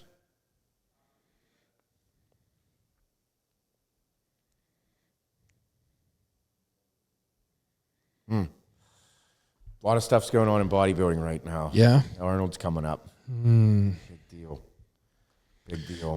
I know Samson is probably going to win. But as I'm scrolling through here, I got caught up on Instagram for a second. It just happens. You open it, it just like pulls you in. I know. A fucking tractor beam. Yep. But It sucked me right in. But like Nick Walker is he hasn't competed in 2 years. Yeah. He hasn't competed at the Olympia in 2 years, and his last showing was shit at the New York Pro. So it was Martin almost beat him, and it's just like now like Nick has to deliver, and Nick's working with Kyle Wilkes, which is a new coach for him. So it's like it's fucking a lot of anticipation to see what happens. Man, what a tough situation. Like working with a new coach and like going through like just the new protocols and how they do everything. Like I think about just like with what I do. Yeah. Like if I all of a sudden just started working with a new triathlon coach that just did things completely different, like the just the mental side of things. Like even if like everything is working out in a better manner, like it's still what an adjustment as an athlete. Oh, dude, and the scrutiny from all the fucking online people saying you're a fucking moron for going to this person or this person sucks. Meanwhile, it could have just been a bad show or a bad day, anything. Right, yeah. But with Nick, I'm excited for Nick. I like Nick. He didn't do the past two Olympias, so it's kind of like fucking he shot himself in the foot there. But like the whole Jansen thing fell apart on him. That didn't go well. But then Like now he has a lot to deliver. And Nick talks he's a little arrogant with things. Yeah. Like he'll talk some shit. And then if you talk shit, you're not allowed to be vulnerable. Yeah. That's kind of the thing. Cause when he's vulnerable, like he's like, fuck, this happened, cause he's still a human being, says these and everybody's like, fuck you. Maybe you shouldn't have ran your mouth. And it's like, like there's that. Cause in bodybuilding, you need to be somewhat of a character. As an athlete, your character, but like they have to match, like it has to. So it's just tough. Like, cause the other side is like when you're fucking yacked out of your mind on gear and you're dieted down, bro, your fucking mind is not okay. No. Crazy things occur. It's 100% real. So like it's sometimes social media isn't the best place for you at that point. I could imagine not. Because the first time everybody's like, yeah, that sucks. It happened when he tore his hamstring. And then this one he just pulled out of. So, but I'm excited to see. But there is a lot of really good competitors. Like the field is wide open. Samson has to deliver to continue to win because he's doing the Arnold and he's going to do the Olympia. Like usually Mr. Olympia doesn't compete. Usually he just does Mr. Olympia, but he's like, fuck, I'm going to get that bag. Because I think it's $500 or $600K to win the Arnold. Oh, fuck. Oh, yeah. Yeah. I think they're going to make it $500K now. I think it's 400, but I think they're going to make it 5. I can't remember what it is. Yeah. Either way, like close to $500,000 or over $500,000 is up for grabs. Big money. Which I'm all for. Like, yeah, fucking dude, right. It used to be $100,000. I was yeah. like, you train like this, it costs more than $100,000 to win the fucking Arnold. Like, that's crazy. And that's where sponsorship money came in. But sponsorship money today ain't like it used to be. So he's there. He's there. But then you have Martin Fitzwater, you have Derek Lunsford, you have Nick Walker, you have Good Vito coming in, you have Andrew Jack, you have like a handful of like really big, like haughty handful of people that could be second. Like all of a sudden, second, third, fourth. It's very intense. And if Samson comes off, something could sneak in there. So it's pretty cool. Bodybuilding is very cool right now. It's super interesting. I'm pumped for it. Because we are going to the Arnold next week. We're not going to the expo, but we will be at Pro's Gym, which is the gym downtown Columbus. So we'll be there for, there's going to be us, Gym Reapers, and Ghost. We'll be in the gym handing out samples, selling stuff, just there shooting the shit, shooting content. Pro's Gym is where everyone goes. There's going to be a fuckload of people in the gym. Well, I was looking up photos from their IG page from like, oh, yeah. when Arnold's in town. Yeah. The gym is fucking crazy. Packed. Yeah. But everybody is there. You could, it was like a aerial shot. You could pick out 150 different pros, influencers, you name it, that's the place to be. Yes. We're going to have a lot of fun. Yeah. It's going to be a good time. It'll be, I'm going to have fun. Yeah, you will. Yeah. Because it's like, everybody has their way of doing things. And, it's supposed to be fun. This is supposed to be entertaining. It's supposed to be a good time. And sometimes certain people take themselves a little too serious. Like, I don't. I'm too old for that shit. You know what I mean? And plus, it's kind of to the point where I know that, I don't know, I've had the success I've had because of the things that I've done. Yeah. And then there's a lot of young people out there that are they're starting out and they think they're right about everything or their way's the best way. And it's like, God, maybe it's for you. Like you can't literally like take a step back and look and be like, this guy over here is fucking killing it. And he don't do what you do. And if he went up against you on a bodybuilding stage, like the ultimate goal would be, he'd beat the shit out of you. So maybe your way isn't the best. But it's just, it's fun to, it'll be fun. We're going to have a good time. But if you're in town, we will be at Pro's Gym. I got a bunch of meetings for the company with the sales guys throughout the weekend. And then the show. The show's really cool. I think the Arnold show itself, years ago, that was my favorite one to go to over the Olympia. The Olympia has the clout, but the Arnold was always super entertaining. Yeah. I've never spectated an actual show. No shit. We've always ever been at a booth or that's right with the Arnold. The expos. We were always at the expos till late. I've never spectated an in-person bodybuilding show of any kind. Holy fuck, really? Yeah, I was always working. Because we'd be at the Arnold. Yeah, because we literally be there till the fucking thing shut down. we would not leave. We wouldn't be able to go to the show. No. We'd be leaving. I remember leaving the venue fucking beaten and battered and run into people that are walking into the show. Yeah. Yeah, that we saw them earlier in the day. They've already been back up to the room, showered, had some food. They're going to the night show. Me and you just got pulled out because we just finished up lines of people shooting the shit, talking to them. Oh, man, you've never seen one. Nope. Yeah. Yeah, I need to. I would like to. I enjoy that. We'll go to the Olympia. Because you're going next week. You're going down to Texas. Yep. We're going to the Arnold. Got a lot of cool shit. Yeah. Got the Detroit Pro, really big show. Yeah. It's going to be a big show. A lot of fucking people. A lot of pros. Detroit Pro, if you are in the Detroit area, that's going to be one worth going. Because people want to, so people like going to the Arnold's cool as fuck, okay? But it's super busy and super intense. But whenever you get a chance to go to a show, like if you're from Michigan, Ohio, Pennsylvania, it's only 4.5 hours away from here. So like whenever you get the chance to go to a bodybuilding show like that that's going to have some high-profile athletes, or you got to go. Yeah. You got to go. That's what was cool about the Pittsburgh, and we're the title sponsor of the Pittsburgh this year again in a fucking massive way. The Pittsburgh will be very Arnold-esque. Anyone who is anyone in the industry will be at the Pittsburgh show. Maybe we're going to have an open house. Maybe you might be able to sit in this chair, shoot the shit, do some tours here. Yeah. For the Pittsburgh. May 10th and 11th. Axe and Sledge. But it'll be fucking fun. It'll be fun. But other than that, I mean, we have these beautiful grinds here. We got an All-American Roughneck release. We need to think of a code for people to use for us for the All-American Roughneck release. We brought back the pump covers. Yeah. Brought back deadlifts and gummy bears. Yep. Pump covers are back being a big deal. 50-50 material. I was very specific in it. Okay, so everybody listening, this Thursday, which would be tomorrow, February 20th, is the All-American Roughneck February release, which is always very gym fit related. We brought the hoodies back. Hello, Ty. Ty's here. Hey, Ty.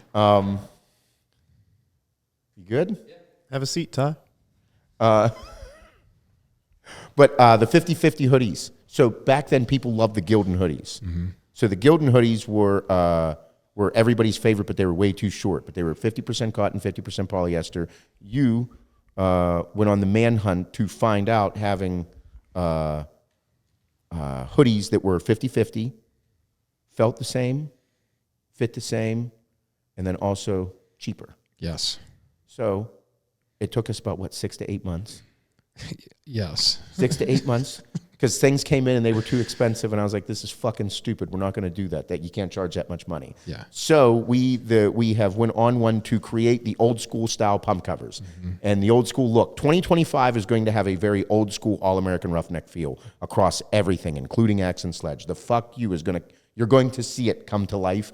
You and I are very excited about it. But the hoodies, I have the post on my live on my page. Go watch it. You'll be able to go through and see the fitment of me putting it on live. I wear an XL. I'm like 216 right now. So I wear an XL, great fit. You wear a large? I wear a large. Ty, what size do you wear in the pump covers? 3. Ty's a big boy. Where's a 3X? Doesn't make me feel good though. Yeah. I saw like you're like a little taken back by that. Because I was taking some sauce whenever he was taking some sauce, and we were doing cool stuff together. And I was like, the race to 240. I was looking fucking crazy at like 225, 226. And then I stopped, and he didn't. Yep. He passed you. Now he's 245, Yeah. 246. Yep. Wearing a 3XL. Fucking bullshit. What's Ty here for? What are you doing? Got some questions for you Oh, Ty's questions. Oh, nice. on bodybuilding. I think this is going to be like a new segment that we're going to start implementing on the show. Like it's like how fired up can we make Seth, towards the end of the show? Okay. Oh, bodybuilding questions. So what we were talking about yesterday. Yes, exactly. Nice. Okay. All right. I got a little fired up, didn't I? Looks like you're sweating already. I am. My balls are like sweating right now. I feel it. I got tight in the pants. Okay. So for everybody that doesn't know, I get a little intense around the office about certain topics because the fitness industry, like everybody's fucking, I'm so fucking right. Everybody's always so fucking right about everything. And it's like, my God, there's more than one way to skin a cat. All right. Ready? Oh, Ty's ready to go in. Yeah, I Let's see go him over in. there like smirking. Yeah. All right, so let's have at it. I need more water. My mouth's I know dry I'm now. parched. All right, I guess we're going to do a segment here. I'm going to probably say some stupid shit because I did say some fucked up shit yesterday. You did. All right, Let's hear it, Ty. tightening these up. What do we got, Ty? All right. So obviously we talk about what we see in the bodybuilding industry a lot, being you and even you looking at my physique and helping me this off season. We've noticed a lot of lacking in the arms department. And but we have we see with training today that very few guys have an arm day. And like I'm even seeing in some programs, people are doing 4 to 6 working sets per week and saying that's enough for arms. Did you grow your arms doing 4 to 6 sets per week? This is so awesome. No, Ty did not do 4 to 6 sets to grow my arms. My arms used to be a shitty body part. They weren't my best body part. So in my head, I said, why not do more arms? And a lot of people today in bodybuilding, there's a lot of guys, they are torso dominant bodybuilders. Their arms are not fucking big. What we were talking about yesterday, it's like bodybuilders have just become bigger classic guys. Like classic bodybuilding is incredible. Classic physique is incredible. But they're not extremity bodybuilders. They don't have like massive arms. They don't. They're just aesthetic. They flow, they look incredible, and they have a specific way to train. However, I think that their training philosophies have leaked into bodybuilding, and then there's bodybuilders now that are fucking 250, 270, 300 fucking pounds that just look like classic guys that have like 20-inch arms. So you're 300 pounds with 20-inch arms, you're a torso-dominant bodybuilder. You look like a fucking block with legs and arms that do not fucking stand out. That's what bodybuilding is becoming. And I'm like, so wait a minute, as Ty and I are talking about it, because I'm helping him train, and he's like, nobody does bro split. I'm like, what the fuck are you talking about? He's like, they all do this. They don't even do arm days. I'm like, who doesn't do an arm day? You're a fucking bodybuilder. You got to do an arm day. And then he's like that. And I'm like, oh, that's why people today don't have massive arms. There's one fucking guy, Nick. You know what I mean? Samson. Nick is a fucking mutant. He's not allowed to be talked about. He's just Nick. But then I'm like looking around, I'm like, oh my God, there are no people with like fucking huge arms or like they're torso dominant bodybuilders that are 270, 280 pounds. And I'm like, he's like, yeah, they do 4 to 6 working sets. I'm like, what do you mean they do 4 to 6 working sets? We prioritized your arm training. Ty's arms fucking blow. They sucked. And I was like, hey dude, you gotta work on this. He's like, what do you think we should do? I'm like, well, you prioritize your arms. Every 5th day, you're going to train arms. That's a lot. You need to, what do you mean that's a lot? That's what we're going to do, to prioritize it, because you have to hit it from a frequency standpoint of saying like, hey, like you need to crush them, recover, and then once they're fully recovered, smash them again. Whatever you're supposed to do on that 5th day, I don't give a fuck, arm day. Because then, or it could be back day. Like that's next on the thing that we talked about. Every 5th day will be back day. And I'm like, you smash that motherfucker. And then you just stay on it, because as a bodybuilder, as a competitive bodybuilder, you're going to do your workouts no matter what. Your life is prioritized around it. Right. But all these people, as we went through, they do like 3 working sets on a day and then 3 working sets on another day. And I'm like, hey, that's why your arms suck. Whenever I look at competitors and I'm like, oh, they need more arms. They're like, yeah, I don't have an arm day. So wait, you need more arms and you don't have an arm day, but we're saying you need more fucking arms. What the fuck kind of logic is that? That's the dumbest fucking shit in the world I've ever heard. It blows my fucking mind. Well, I'm not a bodybuilder, and it would make sense to prioritize it like a full day. There are a bunch of different things that you can do to have success. But when we're talking about bodybuilding, not classic, bodybuilding, you need to get bigger. And if your arms are weak, it's going to make your body not look right. because you can't be 260 with small arms. That doesn't work. Your arm genetics might really suck, so you might just like forever be in that category. But you can't get the 3 bills and have fucking 20-inch arms. Bro, I'm 216 right now. We measured my arms cold the other day. I'm not even training. I train fucking 3 days a week right now for the past, since I hurt my quad. My arms cold were over 19 inches. Yep. I'm 216. A few months ago, dude, my arms were definitely 21 inches. For sure. Yeah. At 225. Come on, guys. Like, what the fuck is going on? Use your heads. But it's this trendy bullshit of whatever the fucking science says about frequency training. And I'm like, hey, dickheads, then why the fuck do people from back in the day flow so much better than you? Because you eat like a fucking rhino and train like a bitch. Maybe this was a bad segment to fucking do. I'm going to get myself in trouble with this podcast right now. That's okay. But that's the reality of it. And I'm kind of like, hey, like, we're bodybuilding.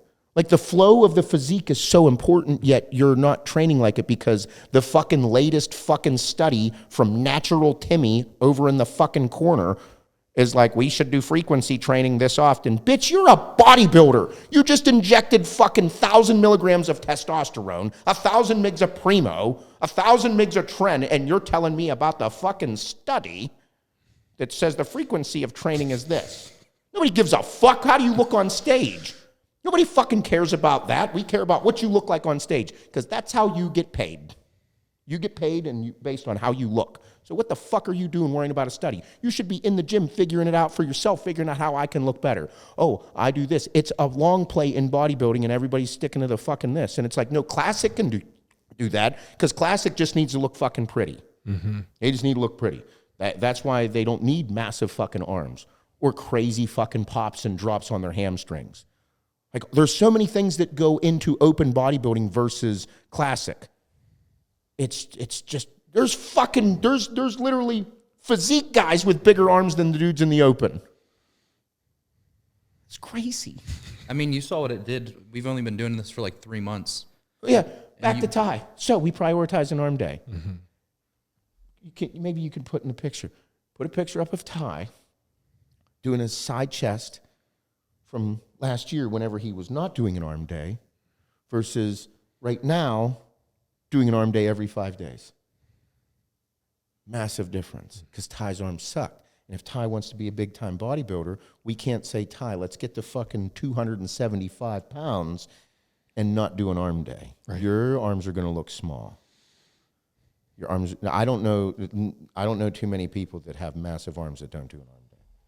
Just didn't make sense to me. And now there are people out there that had crazy success that didn't have arm days, but they might be, you know. The freaks. Dorian Yates is the only guy, but I don't know anybody that goes off on about how big Dorian's arms were. No one. But there's all these studies. And I'm like, those studies aren't done on fucking juiced out freaks. The studies are done on fucking Timmy over there that's just trying to get a fucking squeeze on his bicep. Blowing my fucking mind.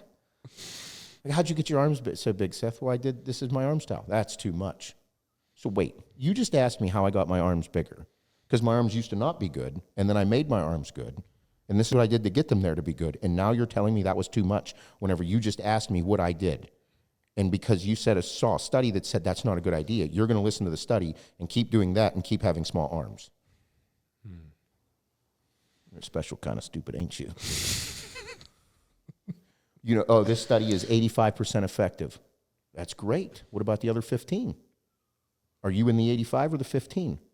Well, pretty good chance I'm in the 85. Well, your fucking arms still suck, so I'd say you're in the 15 there, dickhead. Am I wrong in anything I said? I don't think so. I don't think so. I think I'm pretty right. Yeah. Because there's more than one way to do things, but it's like I get what people are saying, like cool study, but let's also keep into consideration if you're building a physique, maybe if I already have a physique, and if I just go in and say, yeah, I'm just going to do arms here and there, but I'm also taking 1,000 mgs of test and 1,000 mgs of Primo and 6 IUs of fucking Serostim growth a day, I'm probably going to grow no matter what the fuck I do. But if you don't, you need to pay attention and actually get better and use anecdotal experiences over the fucking years of training and trying and seeing what worked and styles to grow. Yeah. I should, you know what, I should put my money where my mouth is. I'm going to start training bodybuilders. Probably going to tell me I'm stupid. I'll be like, okay, I'll just go back to running the company and building my own physique. Let's give it a shot. Man, I did get a little fired up there. Yeah, see? It worked. Ready for the next one? No, I don't want to do this anymore. People are going to hate me now. They're going to be like, Seth's a fucking asshole, dumbass. Yeah, sure, let's go. Let's do one more. Well, I mean, while we're on the topic of training, I think like training, like no matter how much drugs you take or how much food you eat, if you're not training and stimulating the muscle, like no matter what, you're not going to grow. But what are your thoughts on everyone doing these overcomplicated fancy splits of like the upper lower, or I'm going to do 2 sets of arms before my leg day, or just adding in or training a bunch of different body parts together all at once? Like how many times in your career did you do that? I love this. I don't like it. I don't like it at all because, like, John Jewett does. He does the arms before leg day. And for me, like, I love John. John, very smart guy, very successful, has had a great career from 202, doing the 212 into the open class. Like, John's incredible. I love John, great guy. But I still don't understand that concept of training. I just don't understand that concept of training because I'm like, it's that scientific side of things where I'm like, it doesn't make sense in my head from a very general, simple. Why would I put blood in my arms? Why would I go and put blood in my arms when I want blood in my legs? Like, for someone that is not sauced the fuck out of their mind, like, that's not a really good idea at all. Like, dude, if I'm sauced out of my mind, I can go do 3 sets of arms and be like, cool, I just got a pump in my biceps. Mm-hmm. And then I'm like, oh, well, I can definitely go get all the rest of the blood into my legs because I'm fucking fueled with 1,000 carbohydrates for the day. I'm going to go smash legs. I'm going to take a fucking pre-workout. All my nutrition's on point. I'm going to go nuts. For a person that doesn't do that, I don't think that's such a great idea. Mm-hmm. Now, would I even do that? No, because I think I just do it on arm day. I just have an arm day. Or, yeah, I just do it on arm day. That doesn't exist anymore. Arm days, but that's the thing that was blowing our minds. Arms days don't just exist anymore. But I don't think I would ever do something where I'm going to just I'm going to put blood into the muscle, like arms or biceps, and then go train legs. Like that doesn't make sense to me because I want to focus on legs. I want to put all the blood into it. It takes away from the volume, the energy, the blood that I would put into my legs that could be more than that. Like I get it. You can do whatever you want, sure, and it's going to work because this is what I mean. If I'm taking enough shit, I will respond to any style of training, me personally. I know I will, especially with the physique I built. Like, dude, I do push-pull legs right now with functional training, but I'm still holding pretty strong on my physique.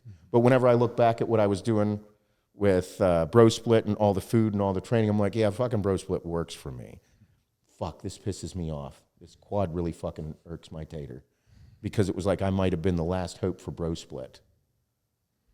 Because I'm like thinking in my head, I'm looking at a lot of bodybuilders upcoming, and it's like there's like the upcoming ones, like they're torso dominant. A lot of them are torso dominant. Their waists aren't in check. They're heavy. They're not the extremity bodybuilders that could be more so. And these are trends. Everything's a trend. Bro split will come back. Bro split will come back. It'll come around. Because after so long, there'll be some people that are like, oh, it just wasn't working out, or I didn't have this and I didn't have that. Like, how the fuck did Hani Rambod have me doing bro split? I think he knows what he's doing. How the fuck did I compete under bro split? Jay Cutler, bro split. But like, I mean, again, at certain points though, anything works to a certain degree. Anything will work to a certain degree, but then if you're not getting the best results out of it, you got to change. Like, okay, this is the other thing that people do today. They commit so much to one thing, and it's like, hey, if I'm having success on back, chest, and leg day with a certain style of training, but I'm using that same style of training on arms and shoulders, but my arms and shoulders are lacking, in my head, I would just say, hey, rather than change my entire motherfucking philosophy, I'd look at the two things that are not growing and adapt my training for those two body parts. Mm-hmm. Because these other three, dude, I'm fucking growing like crazy. But my arms, dude, my arms weren't picking up. So I had to change. My shoulders might not be picking up, so I got to change. Like my back and my arms were my two worst body parts. I turned pro with a fucking mediocre back. Very mediocre. And then I started prioritizing my back every 5th day of training and doing pull-ups. Because I didn't do pull-ups. I did pull-downs because pull-ups were hard and I bitched about them because I had bigger legs and I was heavier. But then I just adapted my training to doing more pull-ups. I would do 100 pull-ups on the assisted pull-up machine before I started back day. Everybody's like, that's too much. I'm like, bitch, I am taking a fuckload of gear and eating 1,000 fucking carbohydrates a day with 400 grams of protein. I'm not going to get tired, motherfucker. I'm going to grow my back. And now I got a fucking meat rack back there. Imagine that. And then I would train and do different variations of intensity, different intensifiers and different styles of training on back day. How do I expect to grow my back if I'm only doing 4 sets? I don't know how that's going to work. But I do back 3 days a week, but I did 4 sets each day. Okay, cool. How's that working out for you? Because it looks like your back's lacking. That philosophy is failing. I'm just going to give it time. Sounds good. Let me know how it works out. Your shoulders look great because they're responding, but your back is not responding. You should probably relook at how you're doing your back. Cool. We're going to cut this out of the podcast. We're going to cut this out. Aiden's loving it. He's cheesing over there. But it's just, and I get it, but there are people that have, the thing is there's people that are having success with it. But whenever you're building a physique, you just have to be very aware of what's going on. You have to be self-aware. There is a million different ways to skin a cat. But the thing that I'm noticing is there's people that are not developing in the way that I would expect them to. Like if you're a bodybuilder, an open bodybuilder, you need big arms. Whenever I was down with Hani, I was like, bro, and he's like, hey, your arms look great, but he's like, you need bigger arms. I'm like, this is the biggest my fucking arms have ever been in my career. And this motherfucker is still saying my arms need to be bigger. Crazy. So it's like, that's what I mean. Like you can never have big enough arms. Mm-hmm. Like there's like certain bodybuilders, if they had bigger arms or more developed arms, oh my God, they'd look so much better. And I'm like, is anybody telling them this? Or are they just living in their own world being like, hey, I'm doing good. It's like, hey, you could be doing better.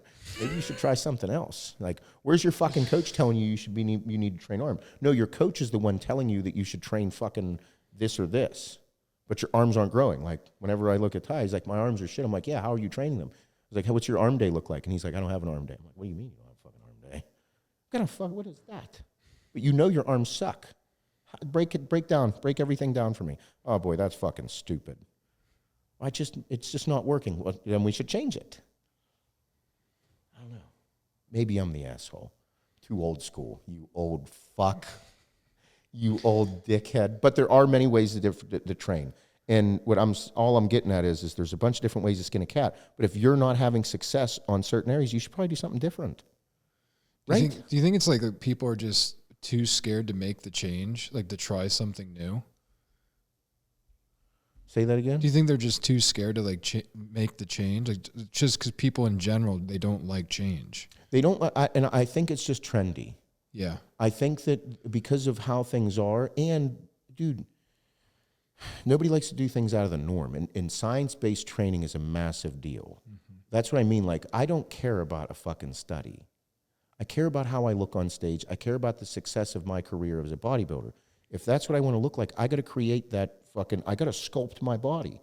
Well, how do I expect to sculpt something or pack on more weight or pack on more size or volume onto a certain body part if I'm not eating and training, if I'm not fucking applying training to it? Just because I'm getting a great squeeze on something doesn't mean it's going to grow, right. Even though that fucking study said that I'm getting a great contraction and you only need X amount of sets or this or that. Bro, that is not pro bodybuilding. Mm-hmm. That is literally a fucking study that was done to talk about a guy that wants to work out. Yeah, I mean, pro bodybuilding breaks the studies. Pro bodybuilding is different than amateur bodybuilding is different than natural bodybuilding. There's different levels and different ways to do things because it's that's what it is. I don't know how else to look at it, but I just kind of, Ty gets me all fired up with this shit and, I think a lot of it has to do with like what you said, being out of the norm. Like, I mean, like I've showed you my previous training programs and stuff like that. And like, that's one thing that I did completely different this year is I kind of took your style of higher volume on a lot of things. And like, I think my physique is rounder and fuller than it's ever been. Yes. But like, I've been almost hesitant to like post my workouts because like, I know I'm going to get a bunch of shit, people being like, your training's ineffective, you're doing way too much. But I mean, like, I think what I've done in the past 3 months has kind of spoken for itself. Like, you've never been as big as you are. You've never been as round as you are. You've never stayed in the shape that you're in. Like your 238 was sloppy in comparison to this year. It's a different philosophy. And again, it might not work for other people. It might not. But the success that you've had, it worked. And that's kind of why it's like, I mean, I don't know, how do you want to build your physique? And that's the long game. You got to figure it out. But I do think today it's just trendy. People want to stay on trend with everything so that they can be part of the fucking crew. And you can't do classic guys train different than bodybuilders. In my opinion, they should. I think what classic is doing, a lot of bodybuilders just look like 250 to 300 pound classic guys. That's what they look like. but with not a small waist. No small waist though, but very, very equal from waist to the tips of their toes to the tips of their fingers. Very equal. That's what it looks like to me. From a general standpoint, are there certain people that stand out? Well, absolutely and sure, but it's just a different style, and I have my way of doing things that I believe is because you're a bodybuilder, like you're already in it, and you can, bunch of different ways to skin a cat. I just have my way. Anything else, Ty? Yeah, I guess, I mean, this one doesn't really deal with training or diet, but I just think it's kind of fun. I was expecting no, and he's like, deep breath. Yep, one more.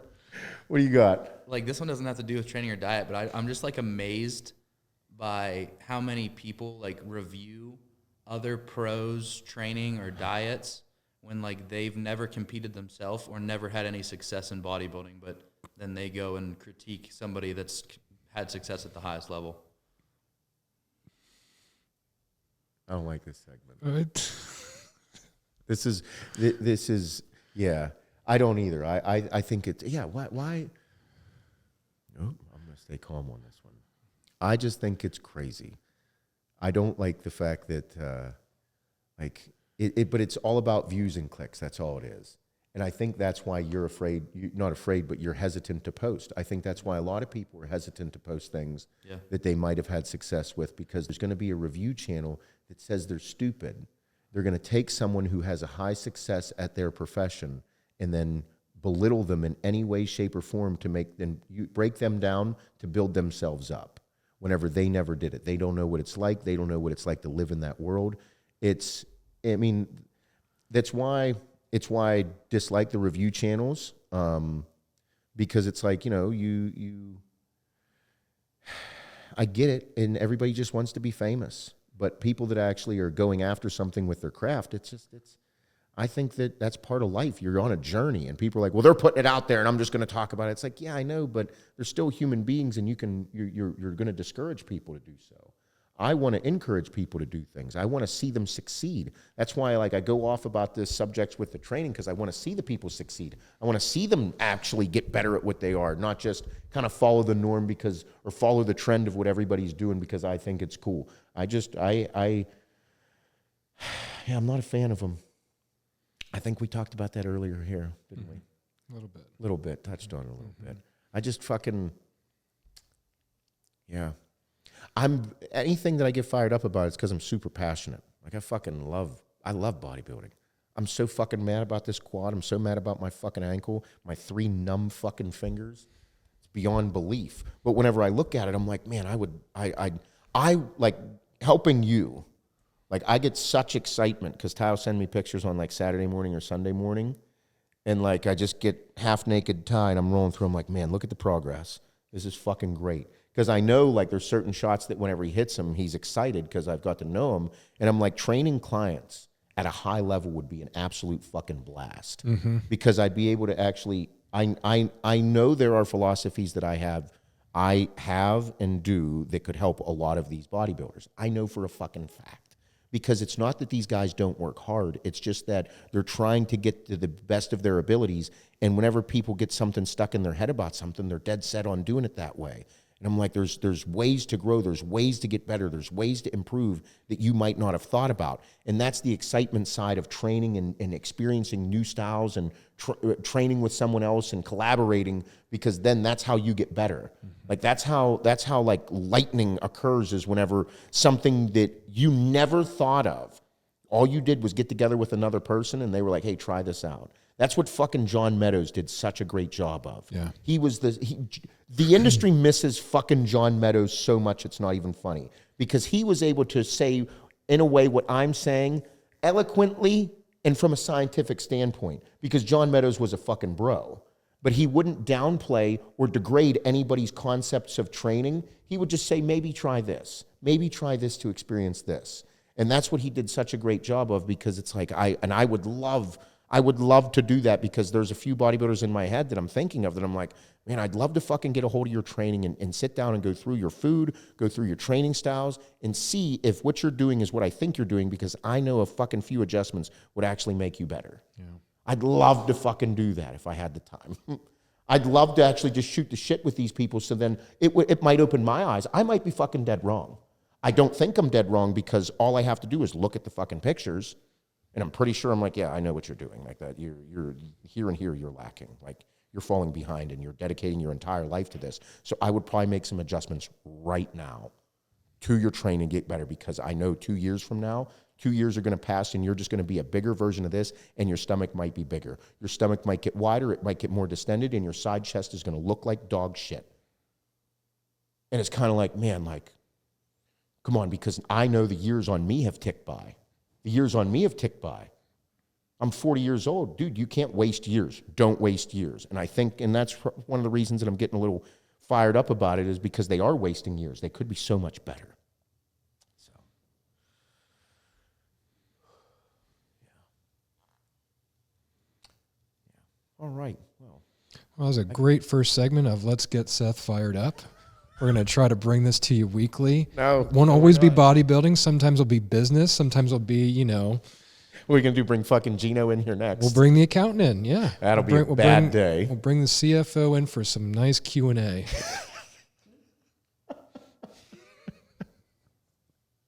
Today we're going to talk about operations. Shane Healy joins us. All of a sudden Shane comes out of fucking left field and knocks me. Oh my God. No, I am, I just, passion for life, just in general. Because I like it. Like, if you're here doing something, you should fucking be excited. You should be in it. Like Jojo, the Indian circus boy, just fucking excited. Like Tommy boy, that's fucking pumped, dude. You should do cool shit. And that's the thing. Like, don't take yourself so serious where you get fired up and like want to, like I know I got fired up and everything, but it's supposed to be exciting. Like I want to get people to think outside what they're doing. I talk like that because I'm like, come on, push the envelope. Give me some shit back. Like, come on, like I want to have fun, because this type of discussion might get you to think outside and you actually get better now. And they're like, yeah, fucking asshole Seth said this. Well, if I was the spark that created the fire for you to look better, I'm asshole Seth. Hello, I got a shirt, asshole Seth, just for you. And that's the exciting part about this. So I mean, I'm always open for conversations and heated debates. It makes it fun. I mean, that's why like I trust you more than anyone, because like you're the only person I've ever had that's been like, hey Ty, this fucking sucks. Nobody like that. That's what you need though, and like we live in such a soft world where you can't have that anymore. Yeah, I've heard it with my designs. This kind of sucks. I'm like, okay, well, we're not going to do that. We're going to switch that up. Make it. Yes. Okay. Yeah. Yeah. Yes. I am that guy. Yep. Yeah. Because I think I'd be killing it.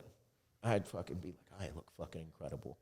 I'd send my fucking pictures over to Hani, and I would not hear anything good. You need more of this. What are you doing here? Why are you doing it that way? I don't know. You should be doing it this way. Okay, tell me what to do. Nothing good or positive came out of that fucking guy's mouth. I won. I love that guy like a fucking big brother. Mm-hmm. That's how this is supposed to go. It's not supposed to be easy. Stop being so fucking soft and get your feelings hurt. Go the fuck after shit. Like I said, if I'm the spark that created the fire, asshole Seth, at your service. Great day. All right, everybody, I'm done. We're done talking about this, Ty. Get the fuck out of here. Everybody, thank you so much for the support. Thanks, code guys. Notebook, code Aiden. Discounts on Axe and Sledge, all American Roughneck. We have a wonderful lineup of grinds. Top notch. Ridiculous. Orange sherbet Oh man. is the office favorite. Yeah. Orange sherbet is just for you. Deadlifts and gummy bears is just for me. All American Roughneck release tomorrow night, 8 p.m. Everybody be ready. Thank you guys for all the support, and we're probably going to have some wonderful clips out of this podcast. Yep. Have yourselves a wonderful day. Yep. See you guys.